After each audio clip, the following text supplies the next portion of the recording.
दुनिया में गाड़ी वाले भी बहुत सारे होंगे जिनके पास गाड़ियां होंगी।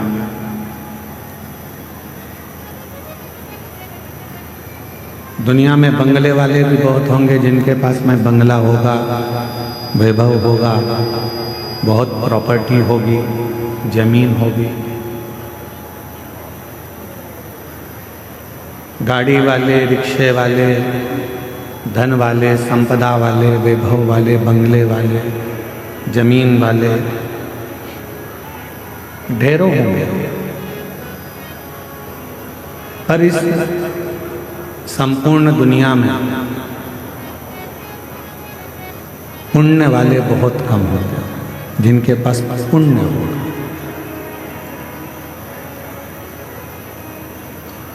गाड़ी हो जाना बहुत बड़ी बात नहीं है,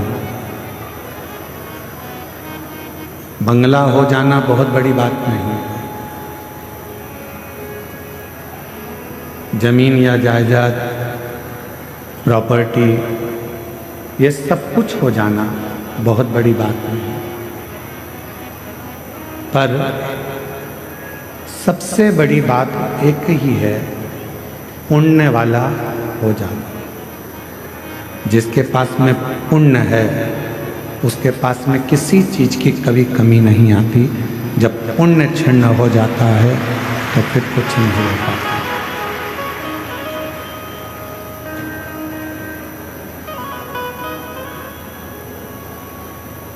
दुनिया की दृष्टि में लगता है कि जितने लोग कथा में आकर बैठे हैं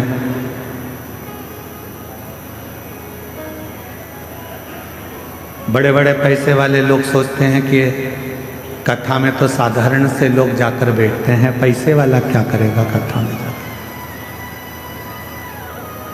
धन वाला क्या करेगा पैसे कथा में जाकर।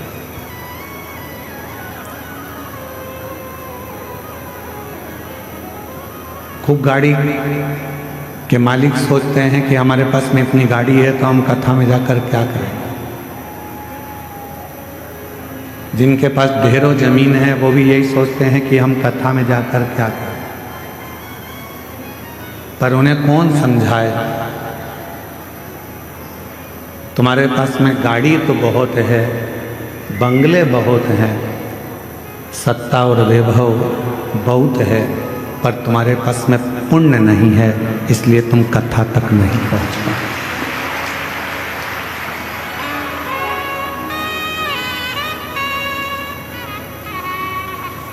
कथा तक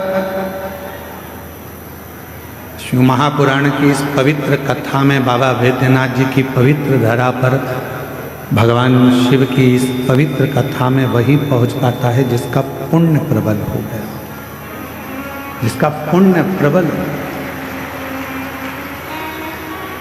वरना कठिन है कि आप कथा तक पहुंच पाए।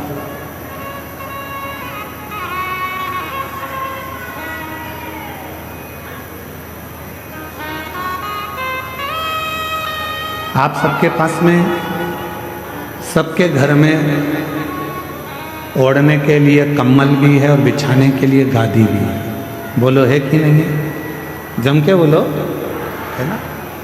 सबके घर में भोजन भी है, सबके घर में साइकिल, मोटरसाइकिल, फोर व्हीलर नहीं भी हो तो भगवान की कृपा तो इतनी है कि तुम साइकिल, मोटरसाइकिल तो 15 दिन में खरीद सकते हो, इतना बाबा ने तुम्हें दे रखा।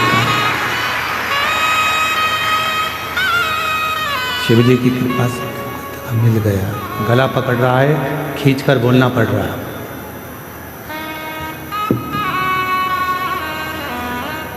पंद्रह दिन में तुम मोटरसाइकिल भी खरीद सकते हो, वैभव भी तुम्हारे घर में सब है, गादी भी है, ओढ़ने का भी है, तकिया भी है, भोजन भी है, सब कुछ है। सारी वैभव सत्ता तुम्हारे घर में है। इसके बाद भी आप शिव महापुराण की कथा में एक दरी पर, चटाई पर सो रहे हो, चद्दर ओढ़ रहे हो, कम्बल ओढ़ रहे हो, पत्थर नीचे से गड़ रहे हैं, भोजन मिला वो तुमने पा लिया, बैठकर भजन करा, स्मरण करा, तो क्या तुम्हारे घर में कोई चीज़ की कमी है क्या? नहीं, तुम्हारे घर में सब कुछ है, पर तुम यदि कथा के पंडाल तक पहुँचे हो, बाबा वैद्यनाथ जी ने तुमको अगर यहाँ तक बुलाया है, तो ये निश्चित है वैभव से ज़्यादा तुम्हारा पुण्य प्रबल था, इसलिए तुम यहाँ कथा के पंडाल तक पहुँचे। ये तुम्हारा पुण्य है।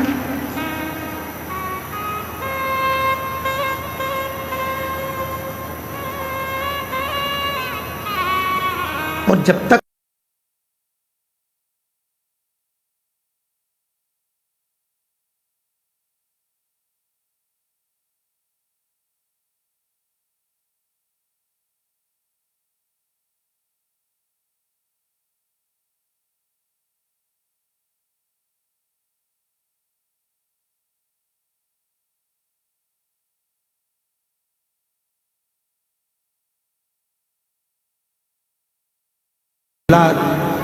जमीन जायदाद वैभव सत्ता कुछ भी हो आपके पास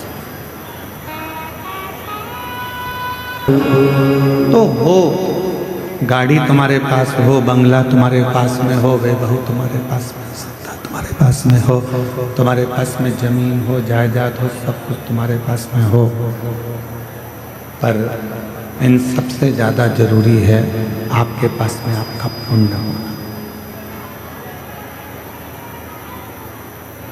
पुण्य नहीं है तो फिर आपका वैभव, आपकी गाड़ी, आपका बंगला किसी काम का नहीं। जैसे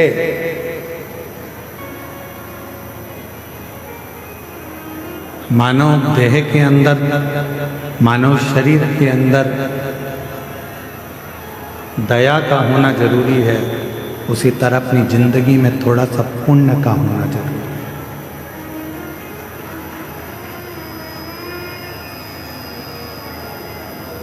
और वो पुण्य ही हमें परमात्मा तक लेकर जाता है, वो पुण्य ही हमें सत्संग तक लेकर जाता है, वो पुण्य ही हमें सद्गुरु की शरणागति तक लेकर जाता है। एक बात, फ्लाइट में सफ़र करो तो वहाँ जब आप बैठ जाते हैं और फ्लाइट उड़ने वाली रहती है, तब वो दीदियाँ कहती हैं कि सीट बेल्ट बांध लीजिए।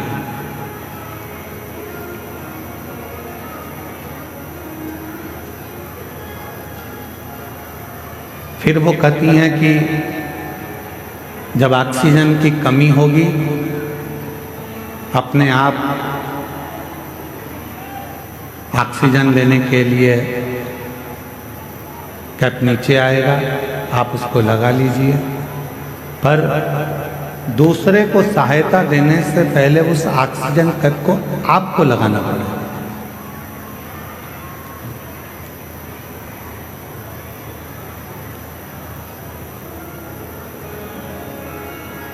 आवाज नहीं आ रही है क्या? उस ऑक्सीजन कैप को पहले अपने को लगाना है, फिर दूसरे की सहायता करना है। डीले कम कर दो, गूंज रहा है तुम लोग। पहले ऑक्सीजन कैप अपने को लगाना है, फिर दूसरे को सहायता करना है। शिव महापुराण की कथा भी यही कह रही है। भगवान शंकर का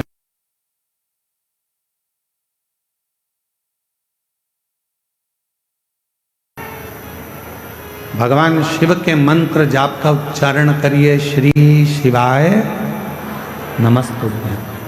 पहले स्वयं भगवान के मंदिर में एक लोटा जल चढ़ाना प्रारंभ करिए, शिवलिंग तक पहुंचना प्रारंभ करिए। पहले स्वयं भगवान की अविरल भक्ति को प्राप्त करने का प्रयास करिए। पहले स्वयं शिव महापुराण की कथा तक पहुंचने का प्रयास करिए।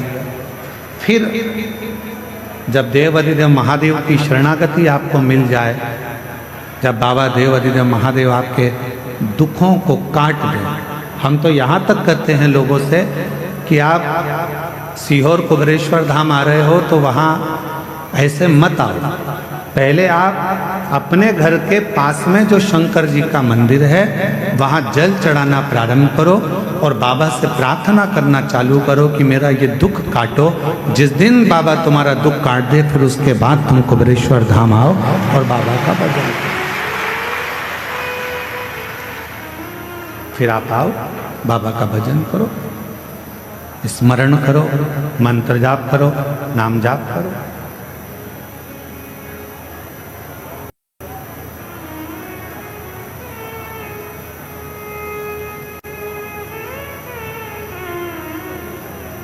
आपकी और हमारी आदत क्या है? मेरा बेटा अमरनाथ जा रहा है, मेरा पति केदारनाथ जा रहा है, मेरी पत्नी मेरी बेटी अमरनाथ केदारनाथ जा रही है।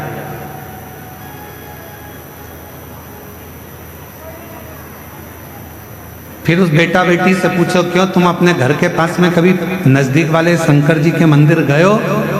नहीं, हम कभी नहीं गए। अब ईमानदारी से बोलो, जब तुम पास में शंकर जी का शिवालय है, पास में शंकर जी का मंदिर है, वहाँ एक लोटा जल चढ़ाने नहीं गए और केदारनाथ और अमरनाथ में भगवान को ढूंढने जाओगे तो बाबा भोलेनाथ मिलेगा। और हमारी बात बिल्कुल मत मानो, बिल्कुल हमारी बात मानने की जरूरत नहीं है। आप तो महाभारत का चरित्र देखिए, महाभारत के चरित्र में जब युधिष्ठिर, नकुल, सहदेव, अर्जुन, भीम सब भगवान कृष्ण के सामने हाथ जोड़कर खड़े हो गए और कह दिया कि अब हमारा तो पूरा वैभव चलेगा।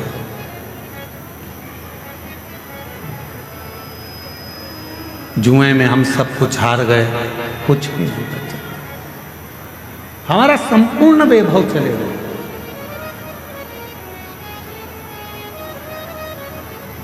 जुए में हम सब कुछ हार चुके हैं, हमारे पास में कुछ नहीं, कुछ भी।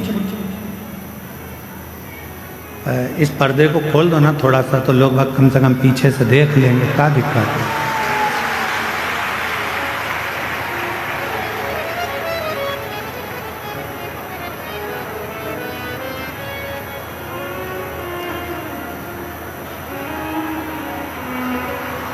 ऊपर चढ़ के और खोल दो थोड़ा सा।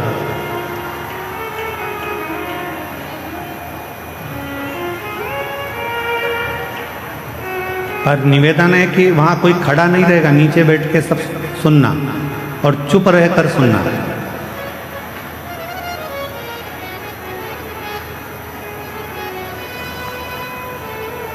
शंभू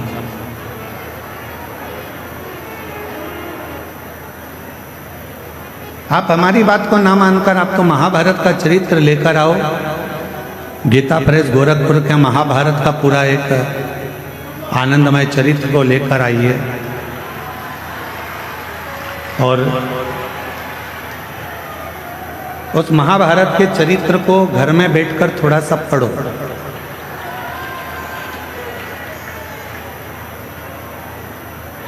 और जब आप महाभारत के उस चरित्र को पढ़ेंगे, अध्ययन करेंगे, उसका स्मरण करेंगे, तो उसमें मिलेगा कि भगवान कृष्ण के पास जाकर पांडव हाथ जोड़कर कहते हैं कि अब हमारे पास कुछ भी नहीं बचा,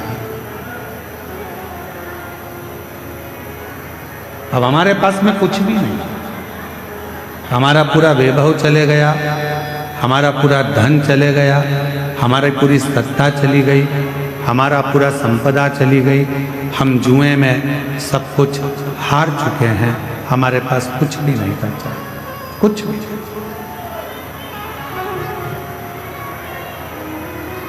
अब हमारे पास में कुछ भी नहीं है तो हम क्या करें? पांडवों की दशा देखकर भगवान कृष्ण ने कह दिया कि तुम एक काम करो कि भगवान शंकर का भजन करो। थोड़ा सावधानी पूर्वक कथा सुनिएगा। ध्यान लगाइएगा।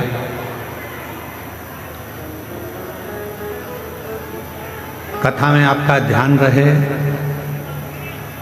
बहुत दूर दूर से आप लोग आए हो और बाबा की कथा सुनने के लिए आए हो। आपके पास में अगर कोई खड़ा भी है तो उसके पाँव पड़ लो, हाथ जोड़ लो और उसको नीचे बिठा कर कह दो थोड़ी देर चुप हो जा, 2 घंटे के बाद जितना बोलना है बोलते रहना। उसके पाँव पड़कर उसको नीचे बिठा कर कह दो 2 घंटे चुप हो जा, उसके बाद में तू बोल लेना जितना बोल, और नीचे बैठ जा। कथा कर रही है, शिव कथा वर्णन कर रही है। पांडव विनय कर रहे हैं, हम क्या करें। महाभारत का वन पर्व कह रहा है। भगवान कृष्ण ने कह दिया कि तुम शिव की आराधना करो, भगवान शंकर की साधना करो। शिव की आराधना, हाँ। भगवान शंकर की साधना, हाँ। इतने में भीम ने कहा कि एक काम करते हैं, अगर शिव जी की ही आराधना करना है, साधना करना है, और शंकर भगवान यदि हमें सब कुछ दे सकते हैं तो हम सीधे कैलाश पर चले जाते हैं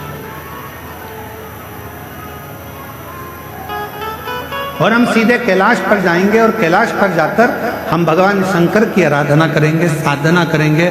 तब तो भगवान शंकर हम पर प्रसन्न हो जाएंगे, और शिव जी अगर हम पर प्रसन्न हो गए तो भगवान शंकर हमको वापिस सब कुछ दे देंगे। तो एक काम करते हैं कि हम सीधे कैलाश चले जाएं और हम कैलाश जाकर, कैलाश में पहुंचकर भगवान शिव की आराधना साधना करते, सीधे कैलाश। अब जरा चरित्र पर ध्यान देना कि भगवान कृष्ण खुद कह रहे हैं कि भीम,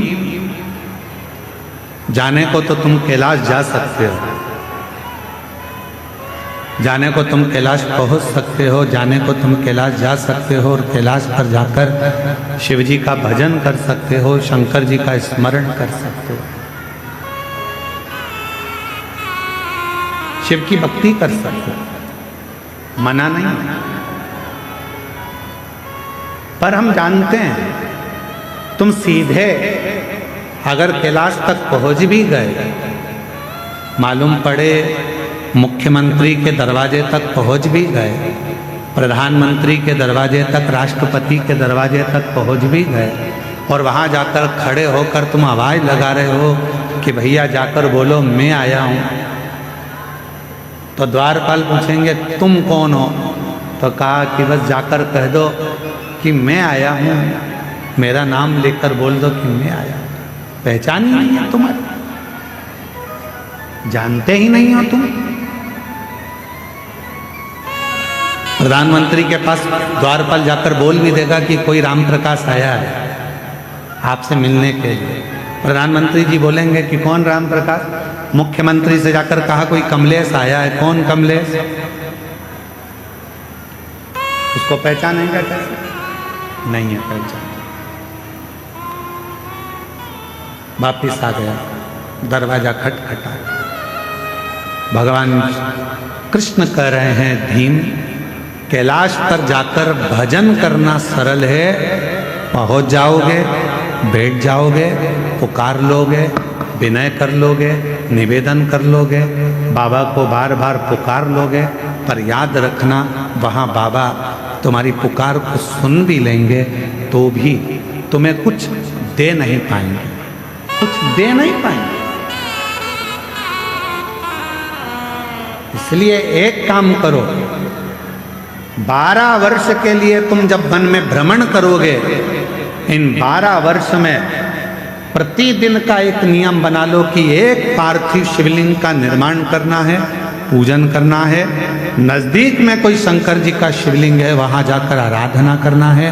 12 वर्ष के वन में तुम 12 वर्ष तक जब वन में रहो तो 12 वर्ष के वन में केवल शंकर की आराधना करना, शिव मंदिर तक जाना, शिवालय की पूजन करना, पार्थिव पूजन करना और शंकर का स्मरण करना। 12 वर्ष तक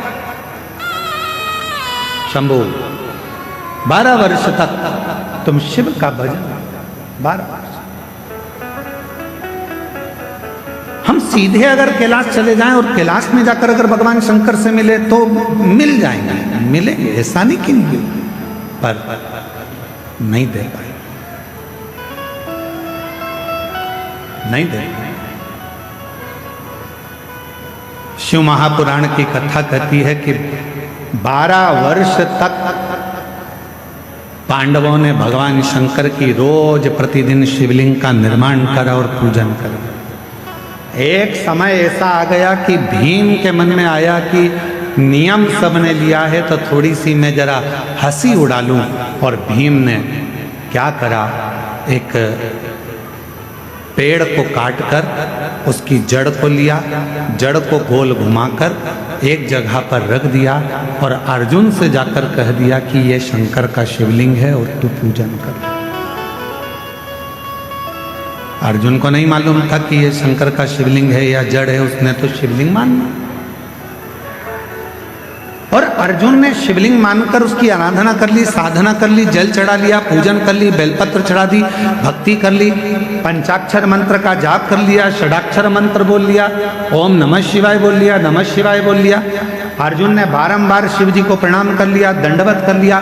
थोड़ी देर बाद भीम आकर बोलता है, जिस शिवलिंग पर तुमने जल चढ़ाया अर्जुन, जिस शिवलिंग पर तुमने बेलपत्र चढ़ाया अर्जुन, जिस शिवलिंग को तुमने भोग लगाया अर्जुन, जिस शिवलिंग को तुमने नमः शिवाय कहा अर्जुन, जिस शिवलिंग को तुमने षडाक्षर मंत्र ओम नमः शिवाय का स्मरण जाप किया है, जिस शिवलिंग के सामने, ये शिवलिंग नहीं है अर्जुन, ये तो मैंने एक पेड़ की जड़ को उठाकर रख दिया था और ये शिवलिंग नहीं है। तुम चाहो तो मैं अभी इसको उठाकर दूर फेंक कर बता देता हूं। इतने में अर्जुन ने कहा, भीम भले तुमने पेड़ की जड़ काट कर रखी हो, पर मेरा विश्वास करता है कि मैंने जल चढ़ाते समय इसको शंकर मान लिया, तो ये वृक्ष की जड़ भी शंकर हो गई, ये वृक्ष की जड़ भी शंकर हो गई है, शिव हो गया है, इसमें शंकर का अंश विराजमान हो गया है, अब ये शिव हो गया, अब तुम इसे उठा नहीं सकते। भीम ने कहा, मैं लेकर आया हूं, और यदि मैं लेकर आया हूं तो मैं इसको उठा सकता हूं। अब भीम अर्जुन से कहता है, देखो मैं अभी उठाकर बताता हूं। भीम ने उस जड़ को उठाने का प्रयास करा, खूब प्रयास करा, पर वो जड़ तिल मात्र भी हिल ना सकी। तब भीम ने हाथ जोड़ लिए कि यहां शंकर विराजमान हो गए। शुभ भटक लो,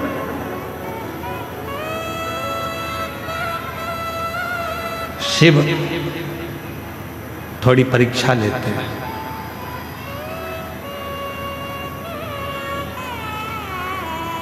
आपने भी पढ़ाई करी है, हमने भी पढ़ाई करी है,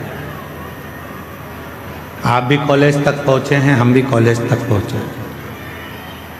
जब छोटी एग्जाम होती थी स्कूल में, त्रैमासिक 3 महीने की, 6 मासिक, बोलो सही है, 6 महीने की, और इसके बाद 12 मासिक 12 महीने की एग्जाम होती थी, परीक्षा होती थी। छोटी एग्जाम 3 महीने में हो जाती थी, फिर 6 मासिक, इसके बाद में 12 मासिक परीक्षा, वार्षिक परीक्षा हो जाती थी। धीरे धीरे जब हम रोज प्रतिदिन भगवान शंकर के मंदिर में 1 लोटा जल चढ़ाते हैं, तो धीरे धीरे मेरा भोले बाबा आपकी रोज थोड़ी थोड़ी परीक्षा लेता रहता है, और उन परीक्षा में हमको पास करते रहता है। और एक बार जब हमारी जिंदगी की पूर्ण परीक्षा हो जाती है, तो मेरा भोलेनाथ फिर वार्षिक परीक्षा का रिजल्ट तुम्हारे हाथ में दे देता है। फिर मेरा शिव, मेरा शंकर, मेरा उघड़दानी, त्रिकालदर्शी, फिर वो रिजल्ट तुम्हारे हाथ में देता।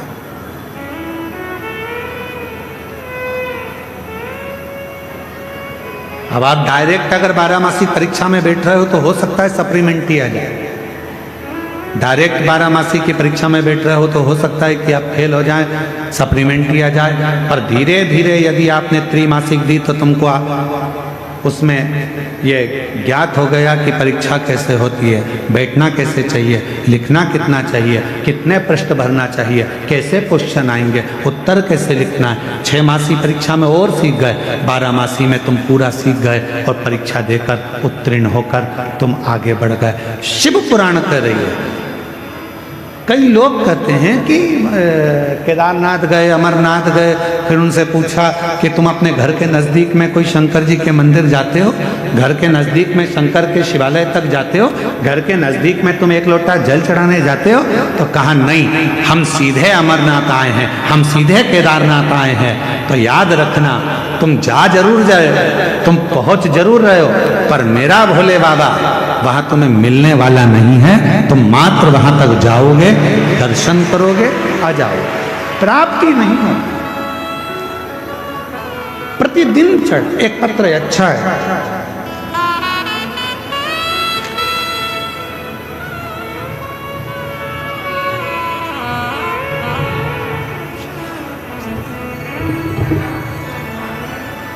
मेरा नाम वंदना देवी है। मैं बिहार के बेगूसराय जिले से हूँ। कहीं बैठी हो तो हाथ हिला सकती हूँ। वंदना देवी बिहार के बेगूसराय जिले से है। कहीं बैठी हो तो हाथ हिला सकती हूँ। आप ही हैं? हाथ हिला दो सर। आ जाइए, एक बेल पत्र ले जाइए। मैं बिहार के बेगूसराय जिले से आई हूँ। एक लोटे जल का मैं क्या वर्णन करूं गुरुदेव। पत्र को आप लोग एलईडी पर पढ़ सकते हो, हमारे साथ में जो एलईडियां लगी हैं आस्था चैनल पर चल रहा है, पत्र साथ में पढ़ सकते हो। एक लोटे जल का मैं क्या वर्णन करूं बाबा, मुझे क्या नहीं दिया, मुझे वो सब दे दिया जिसका मुझे आस नहीं था। गुरुदेव, मेरे पति का इलेक्ट्रॉनिक का शोरूम था। एक दिन सुबह में हमें पता चला कि हमारे दुकान में शॉर्ट सर्किट की वजह से आग लग गया था। गुरुदेव, करोड़ों रुपए का नुकसान हो गया। हम लोग जीरो पर आ गए। फिर मेरे पति को टेंशन होने लगा, जिसके कारण मेरे पति बहुत बीमार रहने लगे। एक आदमी घर पर आया देखने, मेरे पति को फिर बोला कि ऐसे बैठने से तबीयत और खराब होगा, आप फिर से दुकान खोल लीजिए। गुरुदेव, मेरे पति बोले उतना पैसा मैं कहाँ से लाऊंगा। वो आदमी बोला किसी तरह से पैसा का इंतजाम कीजिए। कुछ पैसा मेरे परिवार वालों ने दिया, कुछ पैसा लोन से ले लिया। फिर उस आदमी को हमने 25 लाख रुपए दे दिए। उस आदमी को हमने 25 लाख रुपए दे दिए। वो आदमी बोला कंपनी में रुपया भेज दिया है, 10 दिन में आपका माल आ जाएगा। गुरुदेव, मेरे पति ने तब तक दुकान तैयार कर लिया, ना ही माल आया ना ही पैसा आया, और पता चला कि वो मोबाइल ऑफ कर फ्रॉड निकला और उसने पूरा पैसा ले लिया। अब 25 लाख भी चले गए, जो दूसरों से मांगे थे, लोन पर लिए थे, वो भी चले गए। गुरुदेव, मेरे पति टेंशन में बीपी बढ़ गया, शुगर बढ़ गया और उनको लकवा मार गया। मेरे पति को पैरालिसिस हो गया, लकवा मार गया। गुरुदेव, दिन भर रोती, पति उठ नहीं पाता, चल नहीं पाता। दुकान में आग लग गई, 25 लाख रुपए कोई फ्रॉड कर ले गया। पूरा पति का शरीर बेकार हो गया। बीपी की गोली खाता रहते, पति पलंग पर पड़े रहते, क्या करते। तभी मन में आया कि पति, मैं और बच्चे सब आत्महत्या कर लें, और ऐसा विचार कर आत्महत्या का विचार करा। उसी समय पर बस रात को करने वाले थे कि सुबह के समय पर टीवी चालू करी और उस टीवी पर आपकी कथा आ रही थी।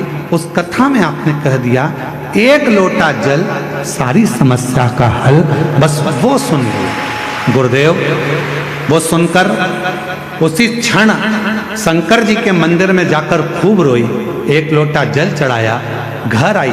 इतनी देर में पास की दीदी, मैं उनको देवरानी कहती थी, वो आई। उन्होंने बताया सियोर वाला महाराज कहता है पशुपति नाथ का व्रत कर, अगर पशुपति व्रत करा तो निश्चित है बाबा सुनेगा। मैंने पशुपतिनाथ का व्रत किया, पड़ोसी से थोड़ा सा पैसा मांगकर मैं सीहोर चली गई। सीहोर में जाकर वहां कंकर की पूजन करी, कंकर उठाकर लेकर आ गई। जिस दिन से कंकर लाई उस दिन से उसकी पूजन करने लगी, कुबेरेश्वर बाबा को नमन करने लगी, श्री शिवाय नमस्तुभ्यम बोलने लगी। 2 बार पशुपति व्रत करा। बाबा ने ऐसी कृपा करी कि मेरे पति को एक व्यापारी ने उधार में माल दिया और बाबा की कृपा से मेरा शोरूम वापिस भरा गया। धीरे धीरे मेरे की तबीयत ठीक हो गई। बाबा की ऐसी कृपा हुई कि जो गया था मेरे बाबा की कृपा से आज बाबा ने फिर करोड़पति बना दिया। ये शिव बाबा, क्या कुबेरेश्वर धाम का कंकर इतना फल देता है? हम निवेदन करेंगे वो कंकर नहीं, वो कुबेरेश्वर धाम का शंकर है, जिसको आप लेकर आते हो विश्वास के साथ, श्रद्धा के साथ, आस्था के साथ, फिर पुनः मुझे वही विराजमान कर। और जो जैसी भावना लाया वो वैसा ही फल पाया, नहीं खाली उसे लौटाया वो मन ही मन और कर दिया माला माल काशी वाले ने, लुटा दिया भंडार काशी वाले ने, लुटा दिया भंडार काशी वाले ने, कर दिया माला माल काशी वाले। आप जिस भावना से, तो निवेदन उस बहन ने लिखा, सबसे पहले टीवी पर सुनकर मैं 1 लोटा जल भरकर, रात को तो हम कुछ करने वाले थे पर सुबह दोपहर में जब कथा सुनी 1 लोटा जल भरकर मंदिर चली गई। और शिव के मंदिर में फिर वही बात है, 1 लोटा जल सारी समस्या का हल। जब 1 लोटा जल लेकर आप देव अधिदेव महादेव के पास जाओगे तो निश्चित है वो 1 लोटा जल तुम्हारे चित्त को और तुम्हारे चरित्र को बदल कर रख देगा, ये निश्चित है। वो 1 लोटा जल तुम्हारे चित्त को बदलेगा, तुम्हारे चरित्र को बदलेगा। जब तुम्हारा बुद्धि, तुम्हारा चित्त, तुम्हारा मन अपने आप बदल जाएगा। शंकर के मंदिर जाओगे, शिव जी राहें खोलना प्रारंभ करेंगे, मार्ग खोलना प्रारंभ करेंगे। तुमने शिव का मार्ग पकड़ा तो शिव भी तुम्हें कोई अच्छा मार्ग पकड़ाकर उस मंजिल तक पहुंचाने का प्रयास करें। मंजिल तक ये शरीर है, ऐसी कृपा तुम्हारी हो। शिव के मंदिर अमरनाथ जाओ, केदारनाथ जाओ, सोमनाथ जाओ, चाहे काशी जाओ, चाहे वैद्यनाथ जाओ, चाहे तुम्हारी मर्जी पड़े कुबेरेश्वर धाम जाओ, पर निवेदन है उसके पहले अपने घर के पास में जो शंकर का मंदिर है वहां जाना प्रारंभ करो। जिस दिन तुम वैद्यनाथ, केदारनाथ, कुबेरेश्वर जाओगे उस दिन भोले बाबा तुम्हारे स्वागत में राहें बिछाकर, नयन बिछाकर खड़े रहे। अब जाओ तो जान ना पहचान, जम के बोलो जरा, तू मेरा मेहमान। हम तो पहचानते ही नहीं है। अब तुम गए, सीधे पहुंच गए, आओ, और तुम जाते से कह दो तुम्हारे पास में जो माता बैठी है, और तुमसे कह दे तुम्हारे पास में जो महिला बैठी है वो कह मैं तो तुम्हारी समधन हूं। अब इतने में बोले तू मेरी समधन कैसी, जरा बता तो जरा। फिर वो रिश्तेदारी बताए, समधन ऐसी बनी, वैसी बनी, वैसी बनी, वैसी बनी। तो इतने में पड़ोसन ने कह दिया चूल्हा में जाए ऐसी समधन। क्या करना हमको इसी समधन का? अरे रिश्ता तो ठीक बनाओ, रिश्तेदारी तो ठीक करो। कोई बड़ी बीमारी हो जाती है और बड़े शहर में जाकर इलाज कराते हो तो पहले, उससे पहले बड़ा शहर का डॉक्टर कहता है कि तुमने पहले कहां कहां दिखाया वो बताओ। बोलो सही है कि गलत है? पहले बताओ कहाँ कहाँ दिखाया, फाइल लाओ, फिर तुम फाइल लाओगे साहब। हमने ये बेगूसराय दिखाया था, फिर हम पटना गए, फिर पटना के बाद हम यहाँ दिल्ली आए हैं, अब ये दिल्ली में आपको दिखा रहे हैं, फिर दिल्ली में अगर काम नहीं होता मुंबई जाएंगे, मुंबई में दिखाएंगे। तुम पहले अपने गांव में दिखाए, गांव से फिर बड़े पटना तक पहुंचे, पटना से फिर दिल्ली तक पहुंचे। उसी तरह धीरे धीरे बढ़ोगे। फाइल आखिरी में बड़ा डॉक्टर देखेगा तो देख कर कहेगा कि लाओ अब फाइल में देखता हूं, और पीछे के सारे रिकॉर्ड देखने के बाद फिर वो निर्णय देगा कि तुमको ये बीमारी है और इसका इलाज यहाँ हो सकता है, तुम चिंता मत करना, मैं तुम्हें ठीक कर कर भेज दूंगा, बिल्कुल चिंता मत करो, तुम्हें आराम है। क्या मतलब, फिर डायरेक्ट पहुंच गए तुम तो।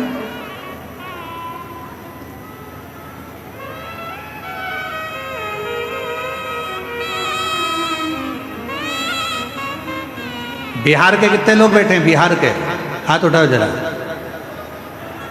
वो धर लो दादा, धर लो, वापिस धर लो, तुम तो सब वापिस वापिस।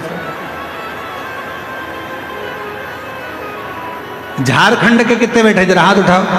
अरे तुम भी रख लो, नीचे रख लो, तुम धरो नीचे, वापिस वापिस।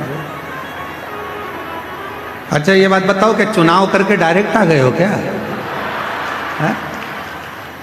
अब वोटिंग डाले और चल दिए यहाँ। अब वोट डाला आप लोगों ने, सबने डाला वोट, तो आधार कार्ड लेके डायरेक्ट मशीन पे पहुंच गए क्या? जम के तो बोलो नहीं। पहले आधार कार्ड बाहर वाले को दिखाया, बाहर वाले ने फिर अंदर वाले को, एक टेबल पे गए, फिर दूसरे वाले के पास, बोलो बोलो सही है, दूसरे वाले के पास, फिर तीसरे वाले के पास गए, फिर मैं निशान लगाया, निशान लगाने के बाद फिर तुम्हें अंदर भेजा, फिर जाकर तुमने मशीन का खटका दबाया। अगर तुम डायरेक्ट पहुंच जाते तो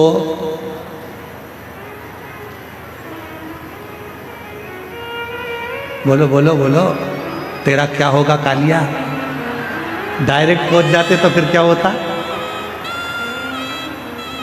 1 महीने तक तुम्हें छोड़ा नहीं जाता, बंद करके धर दिया जाता, छोड़ते नहीं। इसलिए धीरे धीरे गए, यहाँ दिखाया अंदर प्रवेश, टेबल पे दिखाया, रजिस्टर पे चढ़ा, फिर वहाँ गए, फिर उसने टिक लगाया, फिर आगे गए, फिर तुम्हारा चेहरा मिलाया, फिर इसके बाद उसने शाही लगाई, फिर जाकर तुम्हारे निशान लगने के बाद तुमने बटन दबाई। उसी तरह सबसे पहले अपने घर के पास के शिवलिंग पर जल चढ़ाना प्रारंभ करो, फिर बाबा धीरे धीरे तुमको आगे बढ़ाता जाएगा। और एक दिन मेरा केदारनाथ, मेरा बैद्यनाथ, मेरा विश्वनाथ तुम्हें बुलाता है, फिर बुलाएगा। आइए बहन,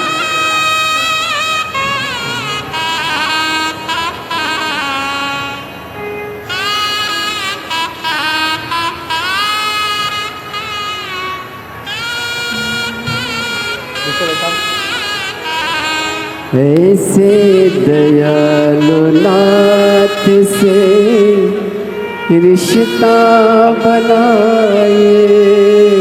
पूरा इलेक्ट्रॉनिक का शोरूम जल गया था।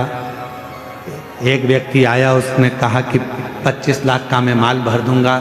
परिवार से मांग कर और लोन लेकर 25 लाख दिए, वो लेकर चले गया, मोबाइल बंद कर लिया।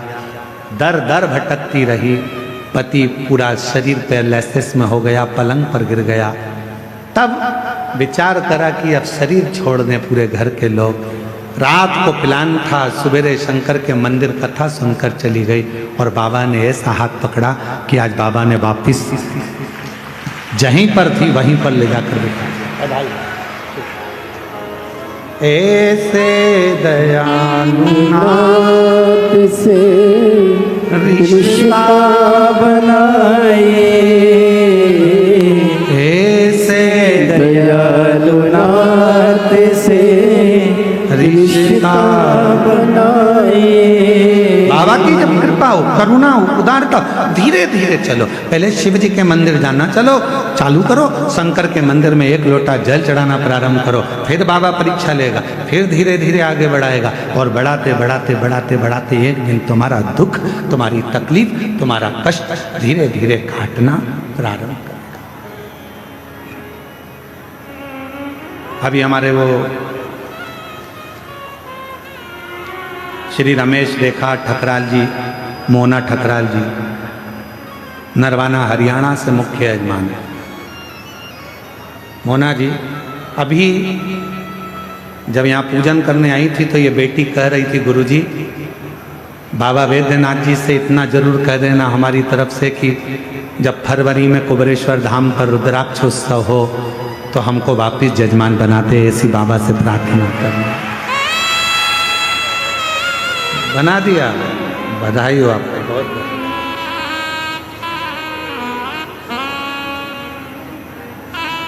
ऐसी शिव से प्रार्थना वो कराए, धीरे धीरे बढ़िए, धीरे भजन करते करते, भगवान का मंत्र जाप करते करते, नाम जाप करते हुए, स्मरण करते हुए आगे बढ़ो, सीधे नहीं।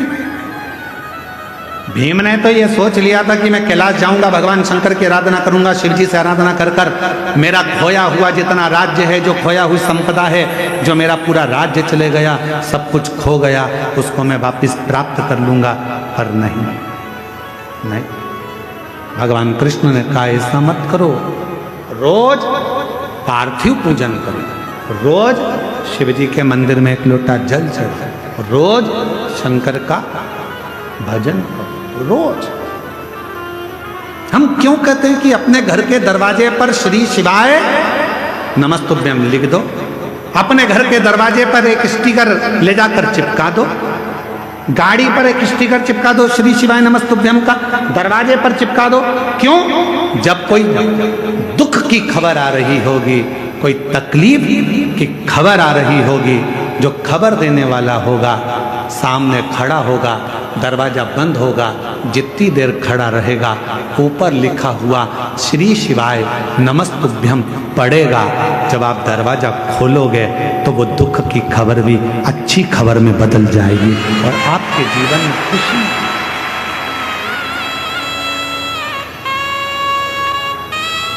शंभो, प्रयास करें।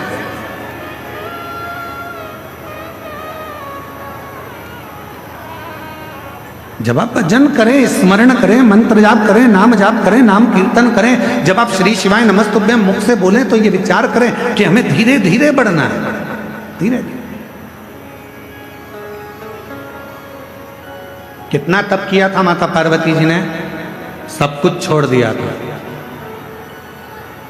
सब कुछ त्याग दिया। एकदम मेरी माता पार्वती जी ने कुछ नहीं त्यागा। मेरी माता पार्वती जी ने त्यागा था तो धीरे धीरे त्यागा था। पहले भोजन त्यागा एक समय का, फिर फलहार लिया, फलहार त्यागा, फिर पत्तों का सेवन करा, वो भी त्याग दिया, फिर केवल श्वास लेती थी, वो भी धीरे धीरे छोड़कर नासिका के एक छिद्र से माता श्वास लेती और उसी छिद्र से छोड़ देती। और एक समय ऐसा आ गया कि माँ पार्वती जी ने नासिका के एक छिद्र से श्वास ले तो ली पर उसे छोड़ती ही नहीं, उसे छोड़ती नहीं। बहुत प्रयास किया, छूट नहीं। तब भगवान शिव को लगा कि ये प्राण त्याग देगी, अब मुझे जाना पड़ेगा, अब मुझे जाना पड़ेगा और मुझे जाकर दर्शन देना पड़ेगा। इसलिए शिव महापुराण की कथा कहती है, शंकर भगवान पर जल चढ़ाने वाला, शिव के मंदिर जाने वाला, शंकर की कथा श्रवण करने वाले को भगवान देवाधिदेव महादेव उसके चित्त और उसके चरित्र को शुद्ध कर देते हैं। और जिसका चित्त और चरित्र दोनों शुद्ध हो जाता है, फिर देवाधिदेव महादेव मिलने में देरी नहीं करते। मेरे ओघड़दानी मिलते जरूर हैं जब चित्त और चरित्र श्रेष्ठ हो गए।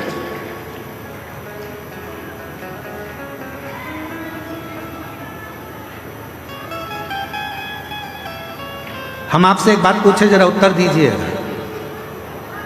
आप में से कितनी माताएं जो अपने बेटे से कहती है बेटा मोबाइल देख ले? कोई बोलता है अपने बच्चे से कि मोबाइल देखो? बच्चा अपने आप मोबाइल उठाता है, देखना चालू कर देता है। आप में से कोई माता ऐसी है जो अपने बच्चे से बोलती है बेटा पान की दुकान पे जाके खड़ा हो जा? कोई माँ अपने बच्चे को नहीं कहती कि पान की दुकान पर खड़े हो जा। कोई माँ अपने बच्चे से कहती है कि तू मदिरा की दुकान चले जा। कोई माँ अपने बच्चे को मदिरा की दुकान नहीं भेजती।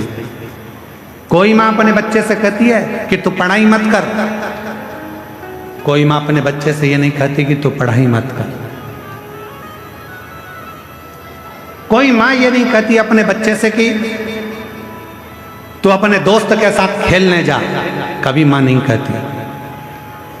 माँ नहीं कहती, उसके बाद भी बच्चा अपने दोस्त के साथ खेलने जाता है। माँ नहीं कहती तो भी बच्चा मोबाइल चलाता है। माँ नहीं कहती, उसके बाद भी बच्चा गलत दुकान पर जाकर खड़ा हो जाता है। माँ नहीं कहती तो भी बच्चा गलत संगत में पड़ जाता है। तो फिर विचार करिए, तुमने नहीं कहा, उसके बाद भी गलत जगह पर ये बच्चा क्यों जा रहा है? ये बच्चा गलत क्यों कर रहा है?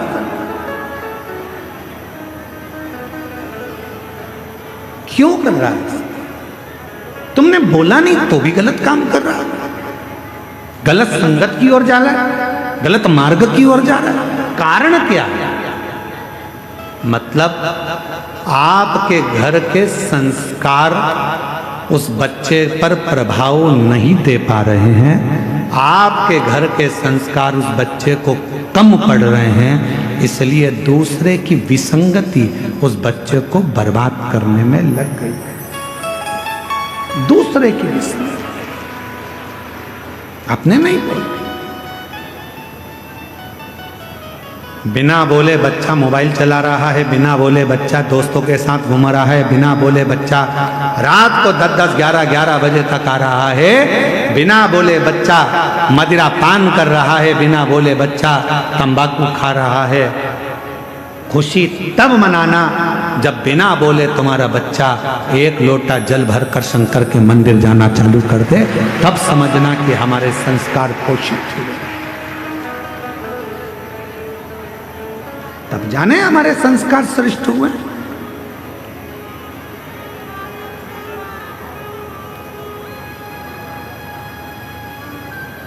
अभी दीदी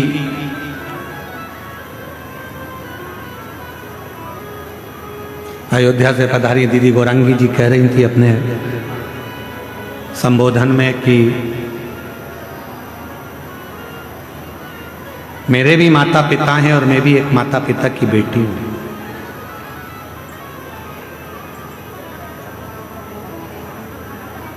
और दीदी कह रही थी किसी और वाले महाराज जी कहते हैं कि अपनी प्रत्येक बेटी को, अपने माँ बाप को कन्यादान का मौका देना चाहिए।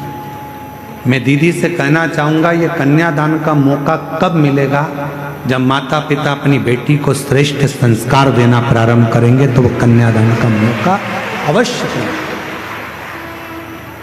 हम मना नहीं करेंगे कि आप खूब अच्छे कॉलेज में बेटियों को पढ़ाओ। हमारी दिली तमन्ना होती है, हमारी खुद की इच्छा होती है कि अच्छे कॉलेज में बेटी पढ़े, अच्छी एजुकेशन करे, बड़े से बड़े शहर में रहे, सब कुछ अच्छी नौकरी करे, अच्छी जॉब करे। पर मेरा बेटियों से निवेदन है, इस संसार सागर में बहुत लोग मिलेंगे, पर तुम्हारे माता पिता जैसा दुनिया में कोई नहीं मिलेगा जो तेरे लिए हमेशा हित ही चाहते हैं, अहित नहीं। सब मिलेंगे, कोई अपना फायदा। अभी जैसे वो बहन ने लिखा, एक व्यक्ति आया कि तुम्हारी दुकान जल गई, तुम 25 लाख रुपए दे दो मेरे को, मैं तुम्हारी दुकान में माल मंगवा कर भेज दूंगा। पति तो पहले से में पड़े, सो तो कहाँ करे। 25 लाख ले गया, मोबाइल बंद कर कर बैठ। ऐसे ढेर मिलेंगे जो तुम्हारा केवल उपयोग करेंगे, थोड़ा धन दिखाएंगे, थोड़ा शरीर दिखाएंगे, थोड़ा वैभव दिखाएंगे और तुम्हें गलत संगति में, विकृतियों में लेकर जाएंगे। और एक दिन जब पूर्ण तरह से तुम उसके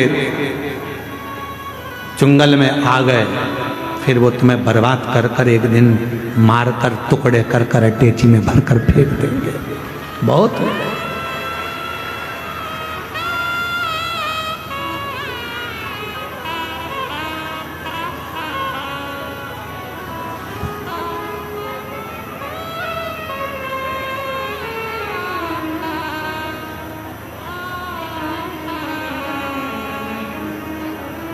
जब कोई कहता है ना कि वो मुझसे बहुत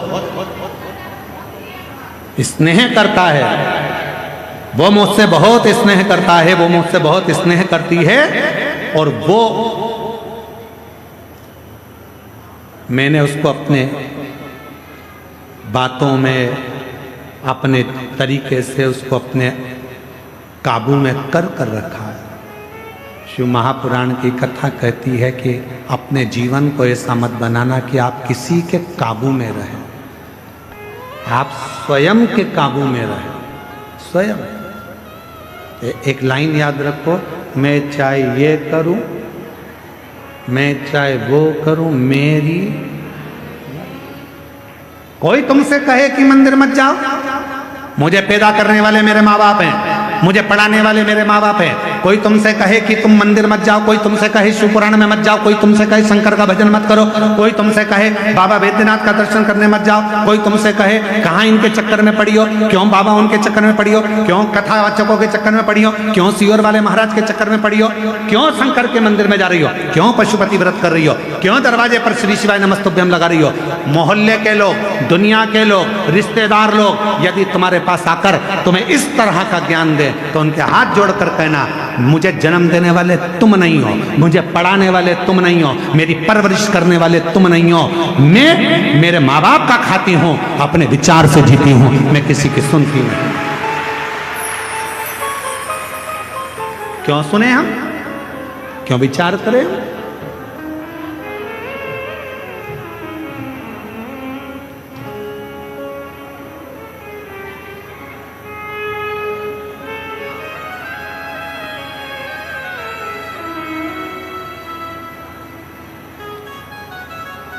क्यों विचार कर रहे हैं हम इस चीज का? ये सब विचार नहीं है, हम किसी के कहने पर नहीं चलते। हम तो बाबा के भरोसे चलते हैं, हम तो बाबा के भरोसे चलते हैं। ये दुनिया वाले जलते हैं, ये दुनिया वाले जलते हैं। हम तो बाबा के भरोसे चलते हैं, हम तो बाबा के भरोसे चलते हैं। डमरू वाले के भरोसे चलते हैं, काशी वाले के भरोसे चलते हैं। देवघर वाले के भरोसे चलते हैं। हम तो बाबा के भरोसे चलते हैं। शंभो बाबा के भरोसे। बाबा देव अधिदेव महादेव को अपने हृदय की बात अवश्य कहिए, दिल से प्रार्थना करिए, विनय करिए, निवेदन करिए, जहाँ जगह मिले वहाँ बैठकर बाबा को अपने मन का भाव कहिए। मेरे सिर पर रख दो अपना मस्त रहो तेरी मस्ती में। मेरे सिर पर रख दो अपना मस्त रहो तेरी मस्ती में। अब दया करोगे भोलेनाथ, मस्त रहो तेरी मस्ती में। आज सोम प्रदोष है, बड़े भाग्यशाली हैं आप सभी।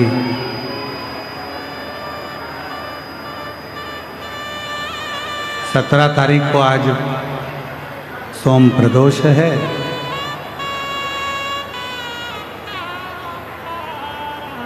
और महीने की जो शिवरात्रि आती है, मासिक शिवरात्रि, इस मार्गशीर्ष मास की मासिक शिवरात्रि आज सोम प्रदोष है।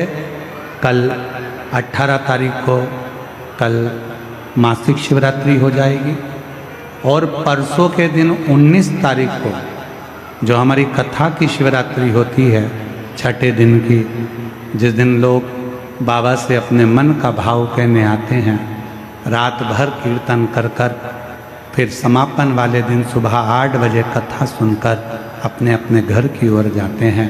ऐसी 19 तारीख को कथा की शिवरात्रि रहेगी। कितने किस्मत वाले हैं आप सब कि मार्गशीर्ष मास की पहला प्रदोष आज आपको बाबा से प्रार्थना करने का मौका मिला। कल महीने की शिवरात्रि है मार्गशीर्ष मास की। बाबा की बड़ी कृपा है जो आप कथा में बैठकर बाबा से प्रार्थना करोगे। और परसों कथा की शिवरात्रि है छठे दिन की, जिसमें आप बाबा से अपने दिल की बात कहकर झोली पसार कर बाबा से विनय कर कर जाए। हृदय से बाबा को अपने मन का भाव कहेंगे, सभी दिल से साथ में बोलेंगे, हृदय से बाबा को पुकारेंगे। आज सोम प्रदोष है, सोमवार का दिन और प्रदोष, और बाबा की बड़ी कृपा जो देवघर की ये पवित्र भूमि, माँ 51 शक्तिपीठ में से एक शक्तिपीठ बाबा वैद्यनाथ की धरा। साथ में सब प्रार्थना करिए, विनय करिए।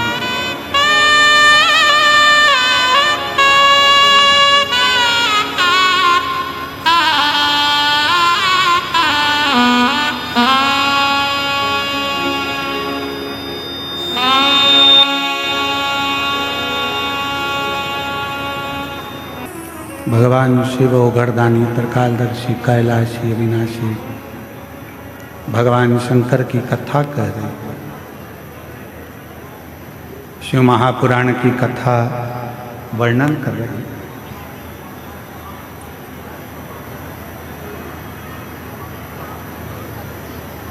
धीरे धीरे चढ़कर सीढ़ियों पे से आगे बढ़े। बाबा के मंदिर जाकर एक बड़ा सुंदर शिव परीक्षा होती है। अभी आपको कथा में कहा जैसे 3 महीने की परीक्षा होती है, 6 महीने की परीक्षा होती है, फिर वार्षिक परीक्षा होती है। उसी तरह बाबा परीक्षा जरूर लेते हैं।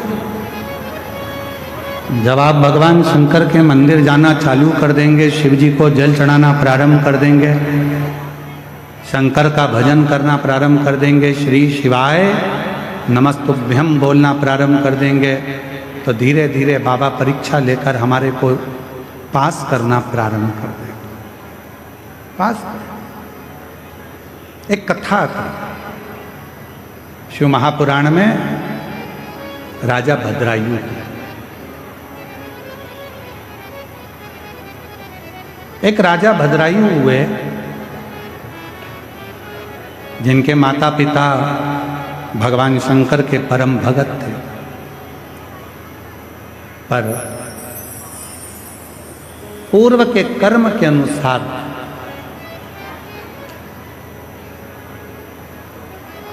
माता के भी प्राण चले गए और सब कुछ नष्ट हो गया।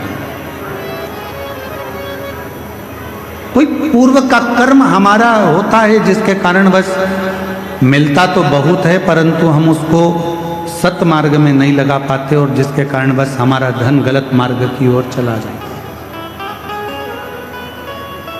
पूर्व के कर्म के अनुसार।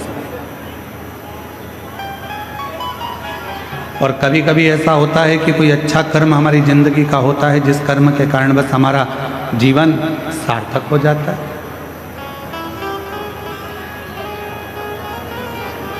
सरल हो जाता है। एक कथा आती है राजा भद्रायु की। राजा भद्रायु ने भगवान शिव की आराधना करी, साधना करी, क्योंकि माता पिता के जो संस्कार थे वो राजा भद्रायु के पास में थे।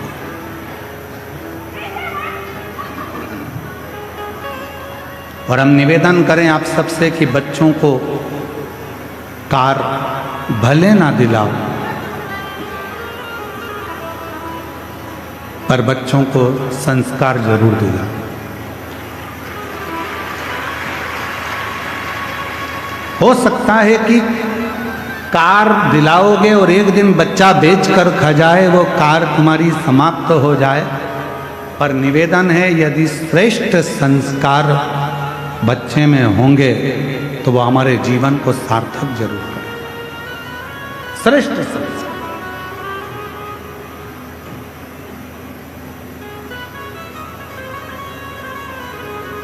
जैसे आज हमारे कथा के मध्य में अयोध्या से दीदी का आगमन हुआ, ऐसे ही परसों 19 तारीख को कथा के छठे दिन हमारे बीच में स्वामी रामदेव बाबा जी इस कथा के मध्य में आए।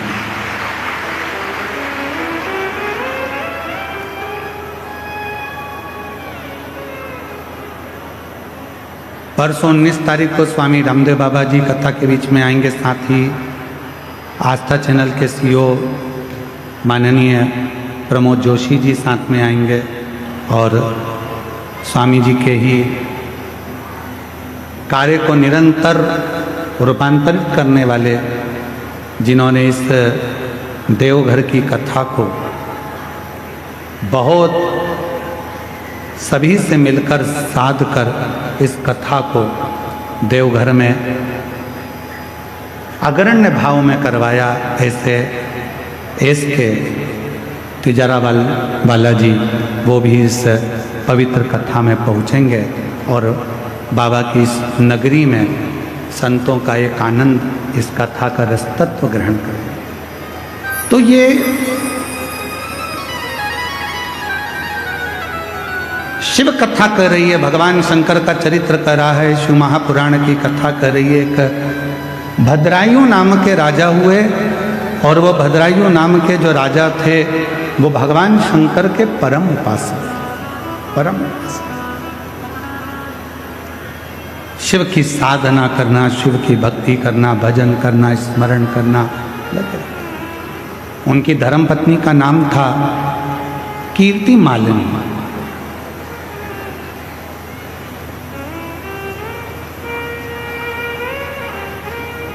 भद्रायु जैसे थे वैसे ही कीर्ति मालिनी भी थी, वैसी ही कीर्ति मालिनी। भद्रायु जितना भजन करते थे उतनी ही कीर्ति मालिनी भजन करती। राजा भद्रायु जितनी साधना करते थे उतनी ही कीर्ति मालिनी साधना करती।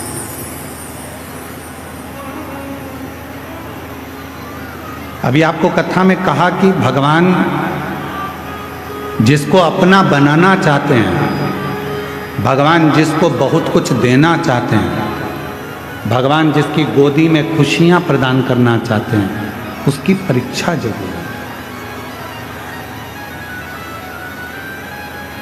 भगवान उसकी परीक्षा लिए बिगड़ नहीं रहते, परीक्षा जरूर लेते। और बाबा देव अधिदेव महादेव ने परीक्षा ली, किसके कहने पर?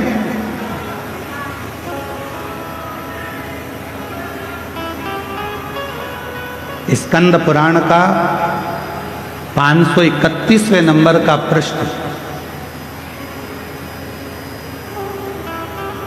राजा भद्रायु की कथा का बड़ा सुंदर वर्णन करता है और शिव महापुराण भी राजा भद्रायु की कथा का वर्णन करता है। शिव पुराण कहा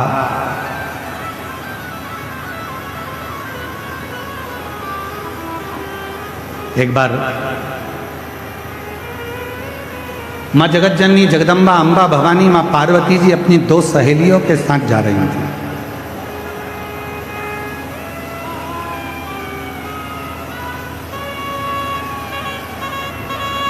इतने में माता पार्वती जी ने राजा भद्रायु की पत्नी को कीर्ति मालिनी को देखा।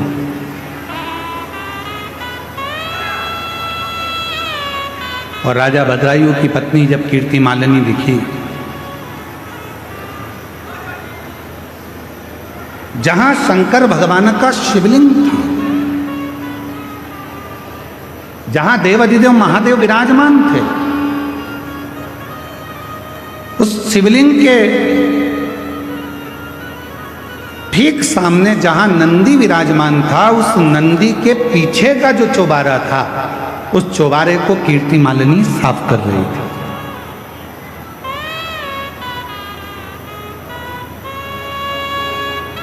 पार्वती जी की दृष्टि चली गई और मां जगत जननी जगदम्बा अम्बा भवानी ने, माता पार्वती जी ने देखा तो अपनी सहेली से पूछा कि ये है कौन है ये जो भगवान शंकर के मंदिर में पोछा लगा रही है, झाड़ू लगा रही है, सेवा कर रही है, आखिर ये है कौन? पार्वती जी की सहेली के मुख से निकल गया, ये राजा भद्रायु की पत्नी कीर्ति मालिनी। राजा भद्रायु, हाँ, शिव का परम उपासक, भगवान शंकर की अविरल भक्ति को वो धारण करता है, शिव जी का भजन करता है, शिव नाम में डूबा रहता है, भगवान शंकर के सिवाय उसका मन कहीं लगता ही नहीं है। शिव शिव शिव शिव दिन रात रटता रहता है, दिन रात। ऐसा कोई क्षण नहीं जाता जिस क्षण में वो भगवान शंकर का भजन ना करता। प्रत्येक क्षण, प्रत्येक पल, प्रत्येक घड़ी वो शिव भक्ति में डूबा है। यहां तक नाम जप इतना ज्यादा करता है कि सिर भी नहीं। वो एक श्रीमद् भागवत में एक उद्धव संवाद में एक लाइन आती है, महाराज, सर झुकाने की फुर्सत नहीं है, ऐसी एक लाइन उद्धव चरित्र में कथाकार बड़ी सुंदर उसको गाते हैं। यहाँ दम दम होती है पूजा, सर झुकाने की फुर्सत नहीं है, ये तो प्रेम की बात है, वो तो धीरे आ रहा है। सर झुकाने की फुर्सत नहीं है, ये तो प्रेम की बात है, वो तो बंदगी तेरे बस की नहीं है। बस उसी तरह राजा भद्रायु का चरित्र कह रहा है, उसी तरह भद्रायु का चरित्र वर्णन कर रहा है। शीश भी नहीं झुकाता भद्रायु, शिव नाम में लगा रहता है, भगवान शंकर के भक्ति में लगा रहता है, भगवान शंकर के मंत्र जाप में लगा रहता है। पार्वती जी ने पूछा, भद्रायु कौन? सखी ने कहा, शंकर का भक्त।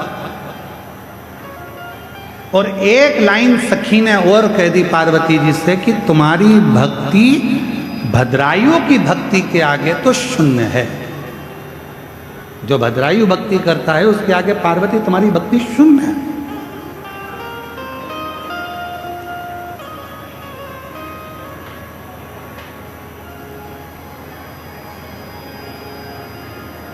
और दुनिया की बड़ी विडंबना है महाराज,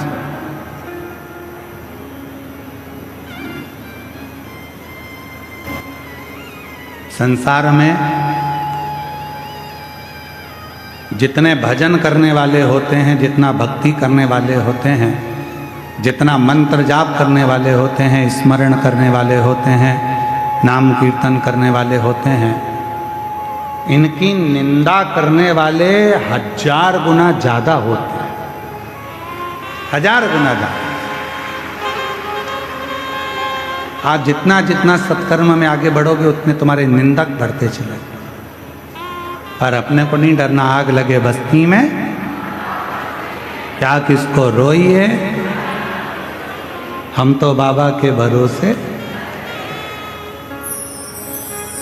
फिर कुछ भी हो अपने को टेंशन।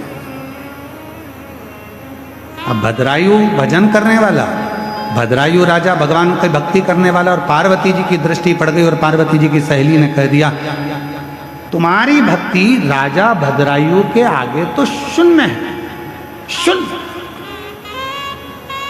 अब जब इतनी बड़ी बात पार्वती जी को मिलेगी तो पार्वती जी का तो हृदय जल गया। पार्वती जी ने कहा ऐसा होता है क्या? मैंने कहा शिव जी की भक्ति को धारण करा है, शंकर की भक्ति को मैंने किया है और मैंने शिव जी को प्राप्त करा है। मेरी भक्ति के आगे क्या भद्रायु की भक्ति श्रेष्ठ है? पार्वती जी अपने घर चली गई। मौन होकर आज माता पार्वती बैठ गई, चुप, कुछ नहीं बोली। श्री गणेश जी का आगमन हुआ और गणेश जी ने पूछ लिया मां 3 दिन से देख रहा हूं आपको माता, आप मौन हो, कुछ बोलती नहीं हो, क्या बात है? गणेश जी ने जैसे ही कहा तो माता बोली कि मैंने सुना है कि भद्रायु राजा की शिव भक्ति बड़ी प्रबल है। इतने में तो मां ने कहा था और गणेश जी ने पूरा चिट्ठा खोल दिया। अरे मैया, राजा भद्रायु तो भद्रायु जी की जो धर्म पत्नी है कीर्ति मालिनी, वो इतनी बड़ी शंकर की उपासक है कि अगर शिव कह दें तो वो प्राण त्याग दे, इतनी बड़ी उपासक। अब तो माता के मन में आया कि सहेली कह रही थी, मतलब बात सत्य हो गई। अभी भी मन स्थिर नहीं रहा। आज मन में शांति नहीं थी तो भ्रमण करने के लिए बाहर चली गई। जैसे ही बाहर गई तो 2 सहेली और मिल गई, लक्ष्मी और सरस्वती।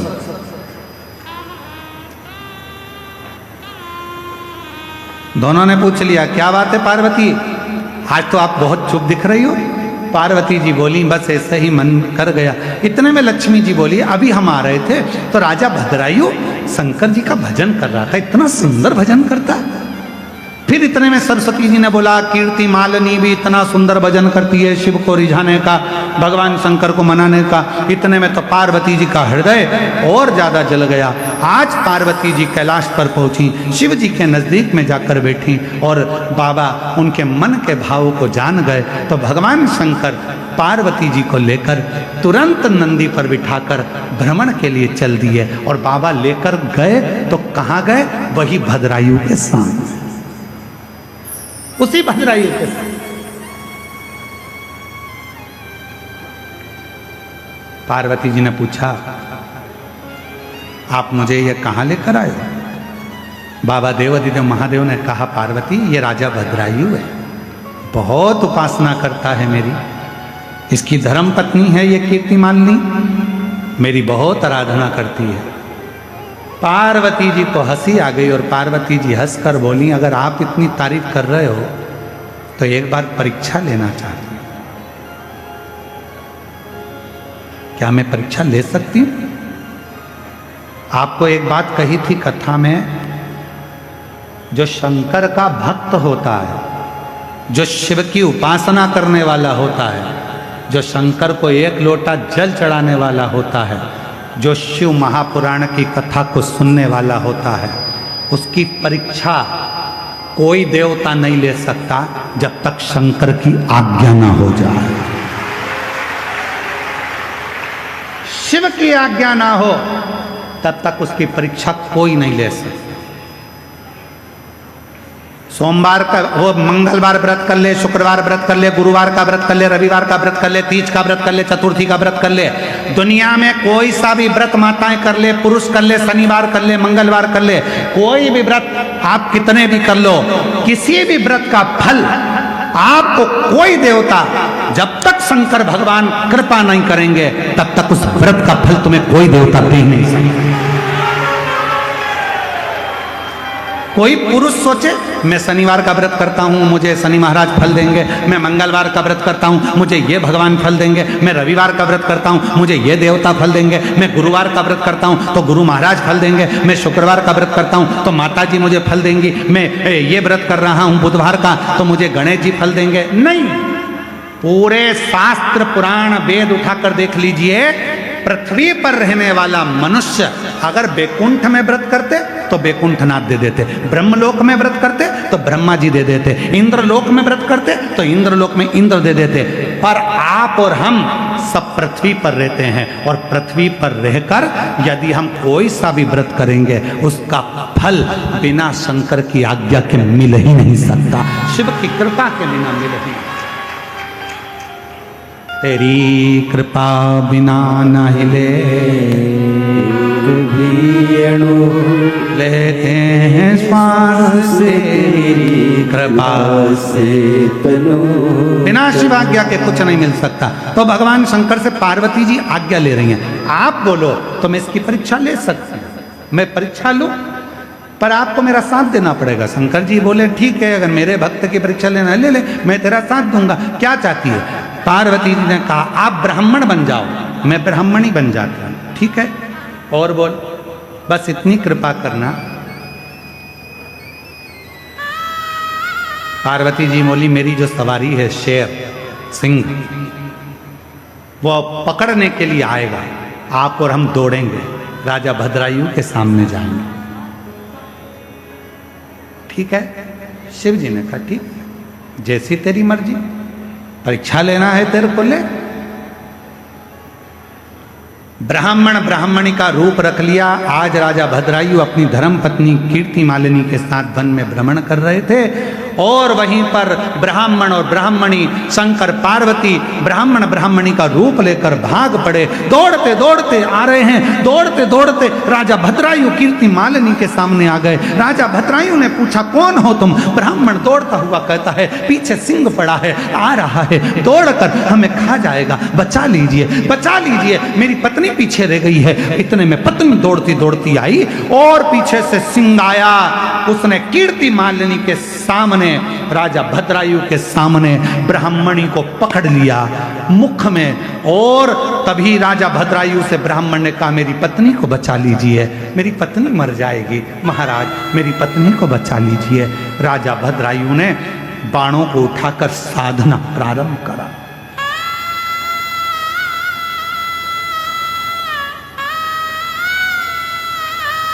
और राजा भद्रायु ने जैसे बाण चलाना प्रारंभ करा, बाणों पर बाण चलाता रहा, सिंह को कोई असर नहीं हुआ। बड़ा भयंकर सिंह था, शेर बड़ा भयंकर था, कोई असर नहीं हुआ।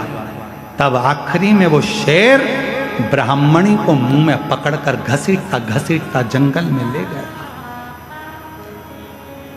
जंगल महाराज बाबा देवाधिदेव महादेव परीक्षा बहुत लेते हैं। आज राजा भद्रायु की जो परीक्षा चल रही है ये परीक्षा साधारण नहीं है, बहुत परीक्षा। पर चिंता मत करना, हिम्मत मत हारना। जो व्यक्ति जिंदगी में हिम्मत नहीं हारता फिर देवाधिदेव महादेव उसका हाथ पकड़कर उसकी मंजिल तक छोड़ कर एक पत्र है, बड़ा सुंदर है, देखिए।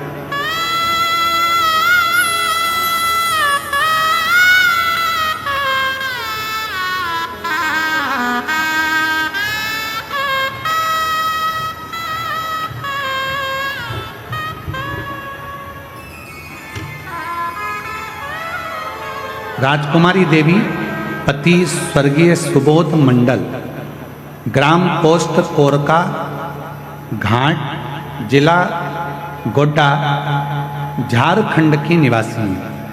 कहीं बैठी हों तो हाथ हिला सकती हैं और बेलपत्र लेने के लिए आ सकती हैं।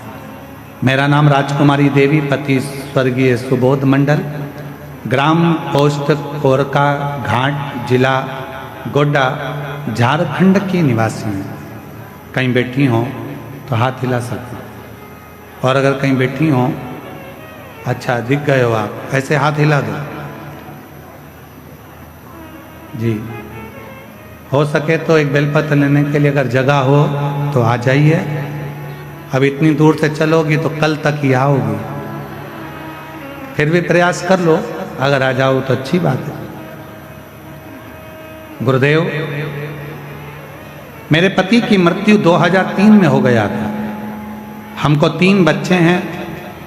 हम हिम्मत हार चुके थे, पर कथा से मन ऐसा लग गया, जब जब बच्चे बोलते थे कि हमें संभालने वाला कोई नहीं, तब हम आपकी कथा से उनको हिम्मत देते हैं कि संभालता शिव है।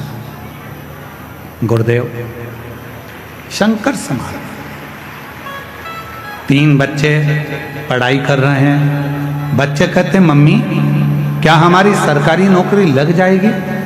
हमने हमारे बच्चों से एक ही बात कहा, सीहोर वाला बाबा कहता है 1 लोटा जल यदि चढ़ाओगे तो उसका फल मिलेगा। जो हमारे बच्चों को लेकर हम 2024 में फरवरी के महीने में सीहोर पहुंच गए और बाबा की ऐसी कृपा हुई गुरुदेव, मेरे 3 बच्चे शिव की कृपा से, वो कुबरेश्वर बाबा की ऐसी भूमि है गुरुदेव, जहाँ का कंकर शंकर इतनी कृपा कर दिया। फरवरी 2024 में हम सीहोर से आए, 15 दिन पूरे निकले और बाबा की कृपा से मेरे 3 बच्चों की नौकरी सरकारी में लग गई। मैं बाबा को प्रणाम करता। 3 बच्चों की नौकरी, छोटी बेटी थी उसकी भी नौकरी लग गई। और आज बाबा की कृपा से झारखंड में ही बेटी जेई के पद पर नौकरी कर रही है और मेरे 2 बच्चे भी नौकरी। ये शिव। एक पत्र और है बड़ा। गुरुजी, मैं राकेश ठाकुर, जिला गोड्डा से, राज्य झारखंड का रहने वाला हूं। 1 लोटा जल पशुपतिनाथ के व्रत का वर्णन करूं। एलईडी पर पत्र चल रहा होगा, आप पढ़ सकते हैं। इनका शब्दों में मैं वर्णन नहीं कर सकता। 2024 में मेरे गाल में कहीं बैठे हों तो हाथ हिला सकते हैं। राकेश ठाकुर, जिला गोड्डा से हैं, झारखंड से। कहीं बैठे हों तो बेलपत्र लेने के लिए आ सकते हैं।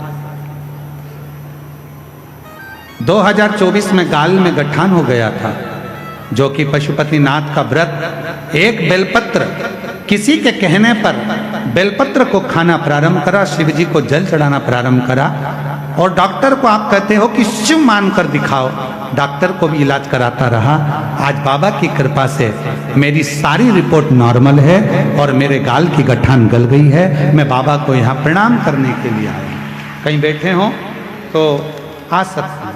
एक पत्र और बड़ा सुंदर है।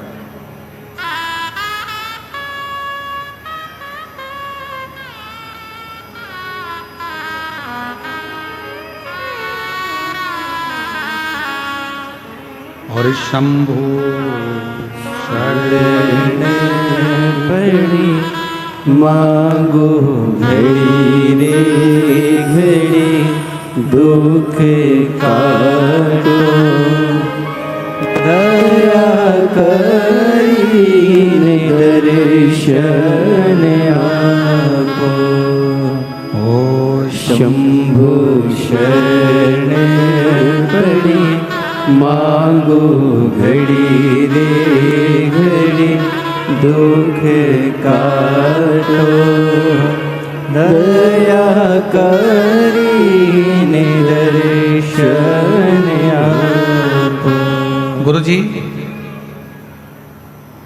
मेरा नाम शिविका चौरसिया, जिला कन्नौज, उत्तर प्रदेश से आई हूँ।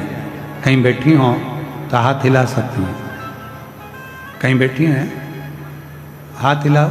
हाँ, दिख गए हो, आ जाइए, एक बेलपत्र ले जाइए। मेरा नाम शिविका चौरसिया, जिला कन्नौज, उत्तर प्रदेश की रहवासी है। अनिल आर्य जी तुम्हारे मोहल्ले की हैं। अभी हमें अनिल आर्य जी हैं, बड़े शिव के भक्त हैं। आज आपके बेटे का भी जन्मदिन है, आपको बहुत बहुत साधुवाद है, बहुत बहुत साधुवाद। कन्नौज उत्तर प्रदेश से गुरुजी मेरा जीवन बहुत कष्टमय रहा, बहुत पढ़ने पर भी मेरी नौकरी नहीं लग रही थी, हमेशा 1-2 नंबर से रह जाती थी, हिम्मत टूटने लगी थी। लेकिन मेरी माँ कहती थी कि मेहनत करो। वो सीहोर वाला बाबा कहता है कि 4 बार रात भर जाकर पढ़ो, पर चौगनी मेहनत करो और पढ़ो। तब मेरी माँ ने कहा कि अब तू हारे जा रही है तो एक बार एक काम कर, सीहोर चली जा। गुरुदेव हम 2024 में सीहोर पहुंच गए। वहां हमने कंकर शंकर की पूजा की, 2 दिन की कथा सुनी। इतना भीड़ था गुरुदेव वहां पर, उस पूरी भीड़ में बाबा का भजन कर कर कंकर लेकर आ गए। गुरुदेव 2024 में काशी में सतुआ बाबा जी ने कथा कराई, उस कथा के पंडाल में जाकर बैठ गए। क्योंकि आप कहते हो कि कथा के पंडाल में बैठकर जो मांगा जाता है शिव देते जरूर है। मुझे उम्मीद थोड़ी कम थी, इतने सालों से मेरी नौकरी नहीं लगी तो अब क्या लगेगी। हम सतुआ बाबा ने कथा कराई तो वहां जाके बैठ गए, वहां की मिट्टी को प्रणाम कर कर उठा कर लिया है। और बाबा की ऐसी कृपा हुई गुरुदेव, जनवरी 2025 में मेरा बिहार में टीचर के पद पर सिलेक्शन हो गया गवर्नमेंट के। मैं गोपालगंज में ज्वाइनिंग मिल गया है, बाबा को यहाँ प्रणाम करने के लिए आई हूँ। शिव की भक्ति किसको कहते हो, शंकर की उदारता किसको कहते हो, शिव नाम किसको कहते हो। महाराज शिव परीक्षा बहुत है, मेरा वो घरदानी परीक्षा बहुत। और बाबा की कथा कहते हैं, भद्रायु के सामने दौड़ते दौड़ते ब्राह्मण आ गया, ब्राह्मणी आ गई और दौड़ते दौड़ते आए और उस ब्राह्मणी को सिंह ने पकड़ लिया और शेर ने पकड़कर उस ब्राह्मणी को ले जाकर जंगल में घसीट कर ले गया। ब्राह्मण रोने लगा, ब्राह्मण रोने लगा, मेरी पत्नी को बचा लीजिए, मेरी पत्नी को बचा लीजिए, पर बच ना पाए। कैसे बचा? महाराज जब पत्नी चली गई, ब्राह्मण रोता रोता भद्रायु से बोला, तुम क्षत्रिय हो? एक वीर क्षत्रिय के सामने उस एक ब्राह्मण की पत्नी को सिंह लेकर चले गया? तुम्हें ज्ञात नहीं है? ब्राह्मण ने कहा, राजन आज मेरा हृदय बड़ा दुखा है, बहुत हृदय। आज मेरी पत्नी, आपके होते हुए भी मेरी पत्नी आज मारी गई। राजन एक क्षत्राणी, एक वीर क्षत्रिय का यह फर्ज बनता है कि यदि कोई ब्राह्मण पुकारे, कोई ब्राह्मण आकर यदि आवाज लगाए तो उसको, उसके परिवार की रक्षा करना एक क्षत्रिय का फर्ज है। परंतु तुम मेरी पत्नी को नहीं बचा पाए, मेरी पत्नी को नहीं बचा। राजन मैं तुम्हें श्राप देता हूं। भद्रायु चरणों में गिर गया। महाराज थोड़ा सावधानी से सुनिएगा, बड़ी सुंदर कथा है बाबा की। राजन मैं तुम्हें श्राप देता हूं। इतना श्राप का शब्द सुनना था और भद्रायु के नैनों से जल बहने लगा। कीर्ति मालिनी पास में खड़ी थी, वो भी रोने लगी। भोले बाबा आपकी आराधना करी है, साधना करी है, ये क्या हो रहा है? इतनी आराधना साधना करने के बाद ये हो क्या रहा? शंभु, हे शिव, ये क्या हो? नैनों से जल बह रहा। मैं श्राप देता हूं भद्रायु राजा तुमको। भद्रायु चरणों में गिर गए। महाराज श्राप ना दीजिए, पहले आपको क्या चाहिए? ये मेरा वैभव, मेरी सत्ता, मेरी दौलत, मेरा राज्य, मेरा सिंहासन सब आपका है। आप तो ब्राह्मण हो महाराज, श्राप क्यों दे रहे हो? मैंने तो बाण चलाया था, सिंह नहीं मरा या सिंह उसको नहीं छोड़ा, तो उसमें गलती मेरी क्या? मैंने क्या गलती की? महाराज क्षमा कर, क्षमा। राजा भद्रायु ने कहा मेरे राज्य में से तुमको जो चाहिए, मेरे राज्य में से जितनी दौलत चाहिए, मेरे राज्य में से जितनी सत्ता चाहिए, सब ले लीजिए। ये सारी सत्ता आपकी है, सारा वैभव आपका है, सब ले लो। नहीं, ब्राह्मण बोला मैं दौलत का करूंगा क्या? जिस व्यक्ति की आंखें चली गई हो और उसको तुम हीरे का हार दे रहे हो, तो हीरे का हार का करूंगा क्या? आंखें तो चली गई मेरी, अब हीरे का हार का मैं क्या करूंगा? तो महाराज बोलो आपको क्या चाहिए? भद्रायु राजा के सामने ब्राह्मण ने कहा मेरी पत्नी चली गई, तो आपकी ये रानी पत्नी मुझे दे दीजिए। ये कीर्ति मालिनी मुझे, इस कीर्ति मालिनी के साथ मैं विवाह करूंगा, आप मुझे दे दो। बड़े भाग्यशाली आज प्रदोष के दिन ये कथा आपको सुनने को मिल रही है, और वो भी भौम प्रदोष के दिन, सोम प्रदोष के दिन इस कथा का, सोमवार के दिन, इस प्रदोष के दिन इस कथा का लाभ ले रहे। बड़े भाग्यशाली। कहते हैं राजा भद्रायु की इस कथा को जो श्रवण करता है, स्कंद पुराण में लिखा है राजा भद्रायु की इस कथा को जो श्रवण करता है, 1000 वर्ष भी अगर कोई मृत्यु लोक में जीवित रहे और वो शिवरात्रि का व्रत ना कर पाया हो, तो इस कथा के फल से उसे पुण्य फल प्राप्त हो जाए, मात्र इस कथा को श्रवण करने से। राजा भद्रायु की कथा का इतना वर्णन है महाराज, ये साधारण राजा भद्रायु नहीं जो शंकर भगवान की अविरल भक्ति में डूबने वाला। कहते हैं जिस मार्ग से कोई शंकर भगवान का भक्त जाता था तो भद्रायु वहां बुआरी लगाता था। कहते हैं भद्रायु की धर्मपत्नी कीर्ति मालिनी मां बुआरी लगाती थी, झाड़ू लगाती थी। आ जाओ।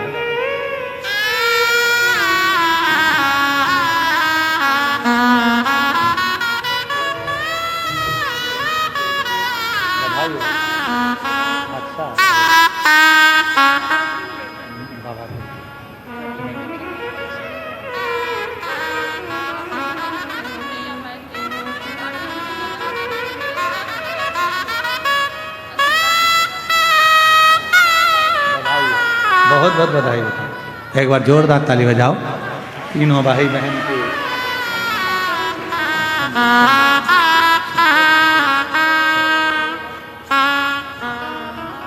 शिव कृपा किसको कहते हैं? राजा भद्रायु का चरित्र कह रहा है। राजा भद्रायु हर तरह से, राजा भद्रायु हाथ जोड़कर कह रहे हैं आपको क्या दूं राजन, जो जिसके नेत्र चले गए हैं उस नेत्र विहीन को यदि तुम हीरे का हार दोगे, ये गाड़ी, ये बंगला, ये धन, ये दौलत, ये संपदा, ये सत्ता यदि आप दोगे तो वो किस काम का? मुझे अगर देना चाहते हो राजन, यदि मुझे देना चाहते हो, आपकी धर्म पत्नी कीर्ति मालिनी को मुझे दे दीजिए। कीर्ति मालिनी? राजन कहते हैं महाराज आप ब्राह्मण कुल में जन्मे हो, आपके गुरु ने आपको गुरु दीक्षा दी, आपको मालूम नहीं है? पर स्त्री पर अगर निगाह भी दे दी जाए तो हमारे जीवन का करा हुआ सारा पुण्य समाप्त हो जाता है। क्या आपको मालूम नहीं है? क्या ब्राह्मण होकर आपको ये ज्ञात नहीं है कि पर स्त्री पर अगर निगाह दे दी या पर स्त्री को अपना बनाने का प्रयास करा तो हमारा पूरा पुण्य छिन्न हो जाता है, हमारा वैभव छिन्न हो जाता है? क्या आपको मालूम नहीं है महाराज? ब्राह्मण कहते हैं कि महाराज हमें सब मालूम है, परंतु मुझे तो अगर कुछ देना चाहते हो तो अपनी धर्म पत्नी कीर्ति मालिनी दे दो। कीर्ति मालिनी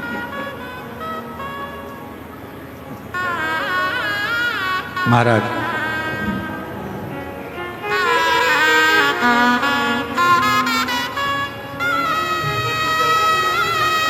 बधाई हो।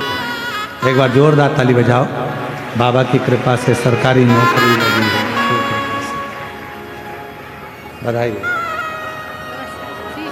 श्री श्री राम। अगर आपको देना है तो आपकी धर्मपत्नी कीर्ति मालिनी दीजिए।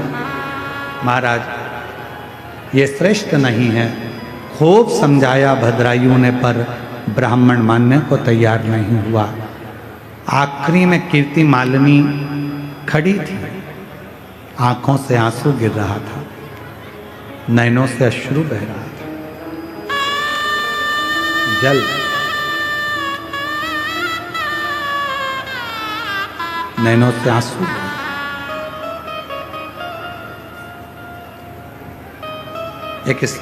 एक कथा है। ये कथा तो राजा भद्रायु की है, पर एक कथा शिवपुराण में और मिलती है, शारदा की कथा।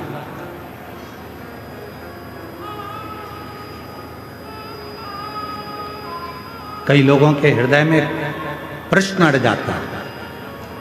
कई लोग हमारे पास में आकर प्रश्न करते हैं, आप कहते हो 50 साल की स्त्री हो गई, उसको बच्चा कैसे हो सकता है? कई लोग कह देते हैं कि वो जब उसका रजो धर्म ही नहीं आ रहा तो उसको बच्चा कैसे हो सकता है? आप कहते हो 40 साल शादी के हो अगर उसको बच्चा हो गया, ये कैसे हो सकता है? कई लोगों के दिमाग में ये प्रश्न पड़ा रहता है। तो मैं उनसे निवेदन करूंगा, एक बार स्कंद पुराण और एक बार शिव महापुराण को गीता प्रेस गोरखपुर की लेकर आना, पूरा पढ़ना। उस शिव पुराण में एक चरित्र ऐसा भी आता है, शारदा देवी का चरित्र आता है, जो शारदा जिसका विवाह हुआ और विवाह की रात्रि को ही, विवाह का रात्रि का समय था, संध्या पड़ रही थी, पति पत्नी को कक्ष में छोड़कर बाहर पानी लेने गया था, उसके पति को सर्प डस लिया था।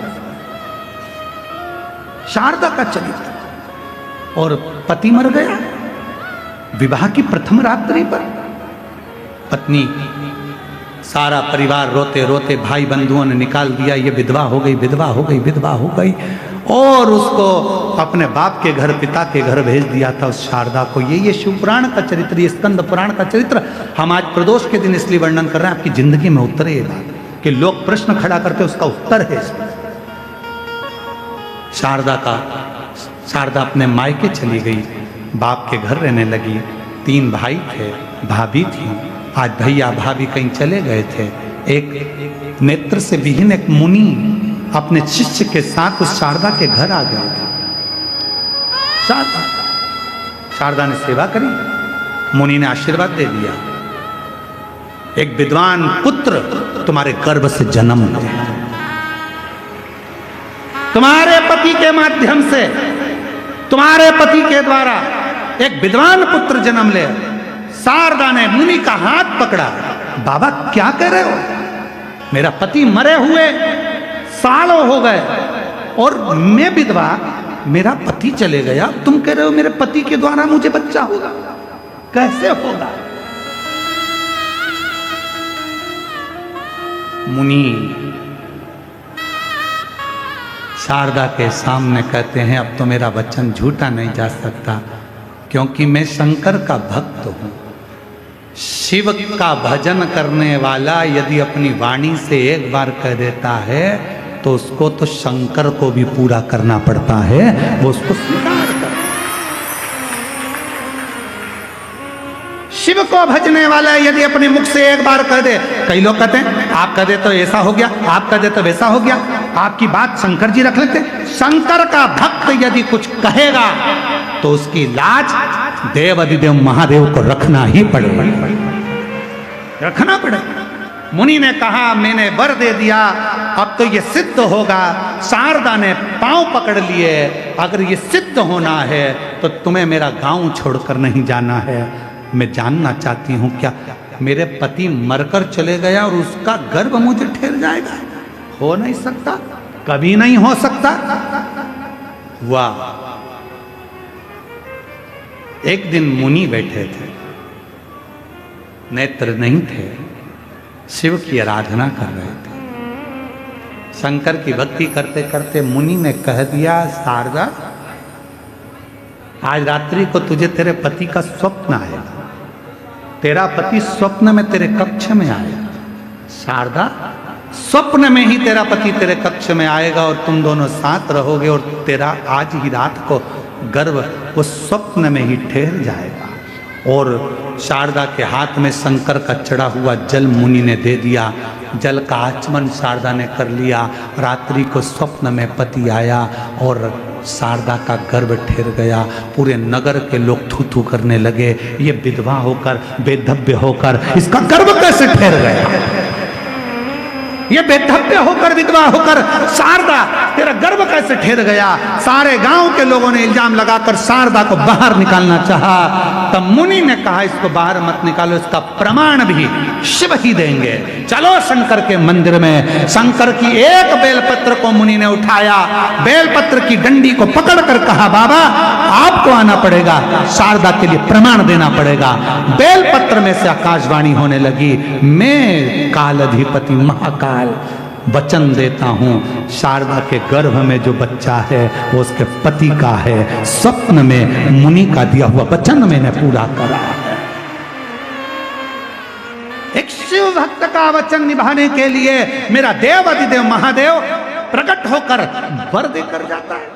लोग कहते हैं शिव पुराण से मिलता क्या है? शंकर जी की कथा में वो सियोर वाला महाराज आता है, कथा कहता है और लोग उसकी बात मान लेते हैं। लोगों की नौकरी लग जाती है, लोगों के कैंसर मिट जाते हैं, लोगों का दुख मिट जाता है। आखिर वो सियोर वाला महाराज कथा कहता है तो उसकी कथा में ऐसा क्या है? कुछ नहीं है सियोर वाले महाराज की कथा में, क्योंकि सियोर वाला महाराज शिव पुराण बाँचता ही नहीं है। कथा तो महादेव खुद आकर बाँचते हैं और उनकी वाणी बोलती है, उनकी वाणी बोलती है, क्या मन नहीं बोलती। क्यों? ये स्कंद पुराण का शारदा का चरित्र कभी पढ़िएगा जरूर, और अगर कल मौका लगेगा तो अपन स्कंद पुराण यहाँ लेकर आएंगे और उस माँ शारदा का, उस शारदा के चरित्र को लाइन से हम उसको आपको दिखाएंगे और आप उसको पूरी आस्था चैनल उसको पढ़े। पक्का? अरे बोलो तो जम के, पक्का? उसको पढ़िएगा। तो कल हम स्कंद पुराण भी लेकर आएंगे, यहीं बैठकर उसका आस्था चैनल पर पूरा लेख आपको दिखाएंगे, क्योंकि बड़े प्रेम से आप उसको पढ़ना कि उसमें कितना सुंदर। कई लोगों को होता है कि महाराज बोल दिया, ऐसे ही बोल दिया होगा कहीं से कथा बनाकर। ना ना ना ना, ये व्यासपीठ कोई साधारण पीठ नहीं है जिस पर कथा बनाई जाए। ये व्यासपीठ वो पीठ है जिसमें कथा स्वयं देव अधिदेव महादेव बाँचते हैं और आप और हम श्रवण करते हैं। श्रवण कर। राजा भद्रायु मुझे तेरी पत्नी दे दे। भद्रायु ने समझाया, नहीं माने। आखिरी में राजा भद्रायु की पत्नी देखकर रो रही थी, नैनों से नीर बह रहा था। राजा ने कहा, कीर्तिमालिनी वचन पूरा करना पड़ेगा, मैं आपका दान दे सकता हूँ। कीर्तिमालिनी आंखों में आंसू भरकर शिव को देख रही थी। उसने लिखा है वो सब होगा, उसका लिखा ना होता तो ये कुछ ना होता। देव, राजा ने कहा, पर मैं तुझसे बहुत प्रेम करता हूँ, तेरा दान देने के बाद मैं अग्नि की चिता बनाऊंगा, परिक्रमा कर कर उस चिता में बैठ जाऊंगा, तेरे बिना रह नहीं सकता। कीर्तिमालिनी कहती है, मैं ब्राह्मण की हो जाऊं फिर मैं भी चिता में जलकर भस्म हो जाऊंगी। राजा ने चिता बनाई, अपनी पत्नी को ब्राह्मण को दे दिया और अग्नि की परिक्रमा कर कर भद्रायु उस चिता में जाने ही वाला था। इतनी देर में उस ब्राह्मण में से शंकर प्रकट हो गए, राजा का हाथ पकड़कर खींच कर दूर कर दिया। जो ब्राह्मणी शेर लेकर गया था वो दौड़ती हुई सामने आ गई। पार्वती मैया, शंकर भगवान आकर बोले, भद्रायु तेरी परीक्षा मां जगत जननी पार्वती लेना चाहती थी। क्या मेरा भक्त मुझसे भी ज्यादा तप कर सकता है? क्या मेरा भक्त मुझसे ज्यादा भजन कर सकता है? अरे इस माँ पार्वती ने तेरी परीक्षा ली है, अब वर भी तुझे पार्वती देगी। पार्वती जी ने हाथ जोड़ भद्रायु से कहा, तेरे जैसा शिव भक्त दुनिया में नहीं हुआ। राजन, वर देती हूँ, मृत्यु लोक में अगर कोई मनुष्य तेरी इस कथा को श्रवण कर लेगा, उसने जिंदगी में कोई व्रत नहीं करे होंगे, कोई दान नहीं करा होगा, तो भी उसको सारे व्रतों का पुण्य और सारे दानों का पुण्य प्राप्त हो जाएगा। सारे दानों का पुण्य, सारे व्रतों का पुण्य राजा भद्रायु की कथा दे देते। राजा भद्रायु का चरित्र दे देता है। ये पवित्र कथा का तत्व आपके और हमारे जीवन को आनंद बनाता है। लोग कहते हैं शिव पुराण में क्या मिलता है, लोग कहते हैं शंकर की कथा में क्या मिलता है। सियोर वाला महाराज आता है कथा वाचने के लिए, आखिर उनकी कथा में क्या रहता है। सियोर वाला महाराज नहीं आता, वो तो स्वयं शंकर आता है, व्यासपीठ पर बैठता है और वो खुद आकर बाचता है। उसकी वाणी कभी झूठ नहीं होती, इसलिए दुनिया की झोली भर जाती है। इसलिए हम भी व्यासपीठ पर बैठकर आपको आनंद के साथ कहते हैं कि आपने अगर कथा सुनी है और यदि 7 दिन तक कथा का रसतत्व आपने बैठकर श्रवण करा है, पंडाल में बैठकर जहां आवाज पहुंच जाए वहां बैठकर यदि आपने कथा सुनी है, तो यह भी निश्चित है 3 महीने में आपका पत्र इस व्यासपीठ पर जरूर होगा। मेरा बाबा झोली जरूर करेगा, निश्चितता है। वो दिए बिना नहीं रह सकता, देता जरूर है। बस देवता देते हैं पल्ला झाड़ कर और महादेव देता है छप्पर फाड़ कर, वो देता है। ऐसी पवित्र कथा का रसतत्व ग्रहण करे। माँ जगत जननी जगदम्बा अम्बा के सुंदर भाव तन से माँ भगवान श्री गणेश जी का प्रागट्य हुआ है। जोरदार ताली बजाएं, भगवान शंकर पार्वती श्री गणेश जी पधार रहे हैं। मैं बहुत बहुत साधुवाद के साथ अयोध्या से पधारी दीदी का बहुत बहुत वंदन अभिनंदन करता हूँ, जिन्होंने पूरा 3 घंटा बैठकर इस पवित्र शिव महापुराण कथा का लाभ लिया। एक बार दीदी के लिए भी जोरदार ताली बजाकर साधुवाद दीजिएगा। बहुत बहुत साधुवाद के साथ कल कथा अपने आनंद के साथ 5वें दिन में प्रवेश करेगी और भाव के साथ बहुत बहुत आनंद के साथ कल कथा का कल मासिक शिवरात्रि रहेगी। परसों है कथा की शिवरात्रि। तो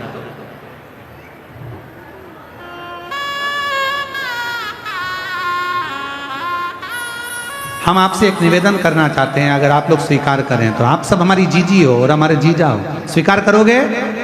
जम के बोलो जरा। तो निवेदन है, कोई भी आर का डर लेता है, आप स्वीकार करोगे अपने भाई की बात? जम के बोलो। जो दीपक यहाँ लगा है ना, आप बाबा को भाव का दीपक जलाओ। मन मेरा मंदिर आंखें दिया बाती, होठों की है तालियां और बोल फूल बाती, रोम रोम जीवा तेरा नाम पुकारती और बाबा तेरी आरती। हृदय से कोई भी दिया ना जलाए, कोई भी दीप ना लगाए, इसका ध्यान रखे। यहाँ पर जो आरती हो रही है उस आरती के दीप का दर्शन करो और उसी को अपना दीप मानकर पूजन अर्चन करें। मेरा निवेदन स्वीकार करना। आप मेरी बहन हो, मैं जानता हूं आपके भाई के वचन को आप अवश्य स्वीकार करोगे। श्री शिवाय नमस्तुभ्यं।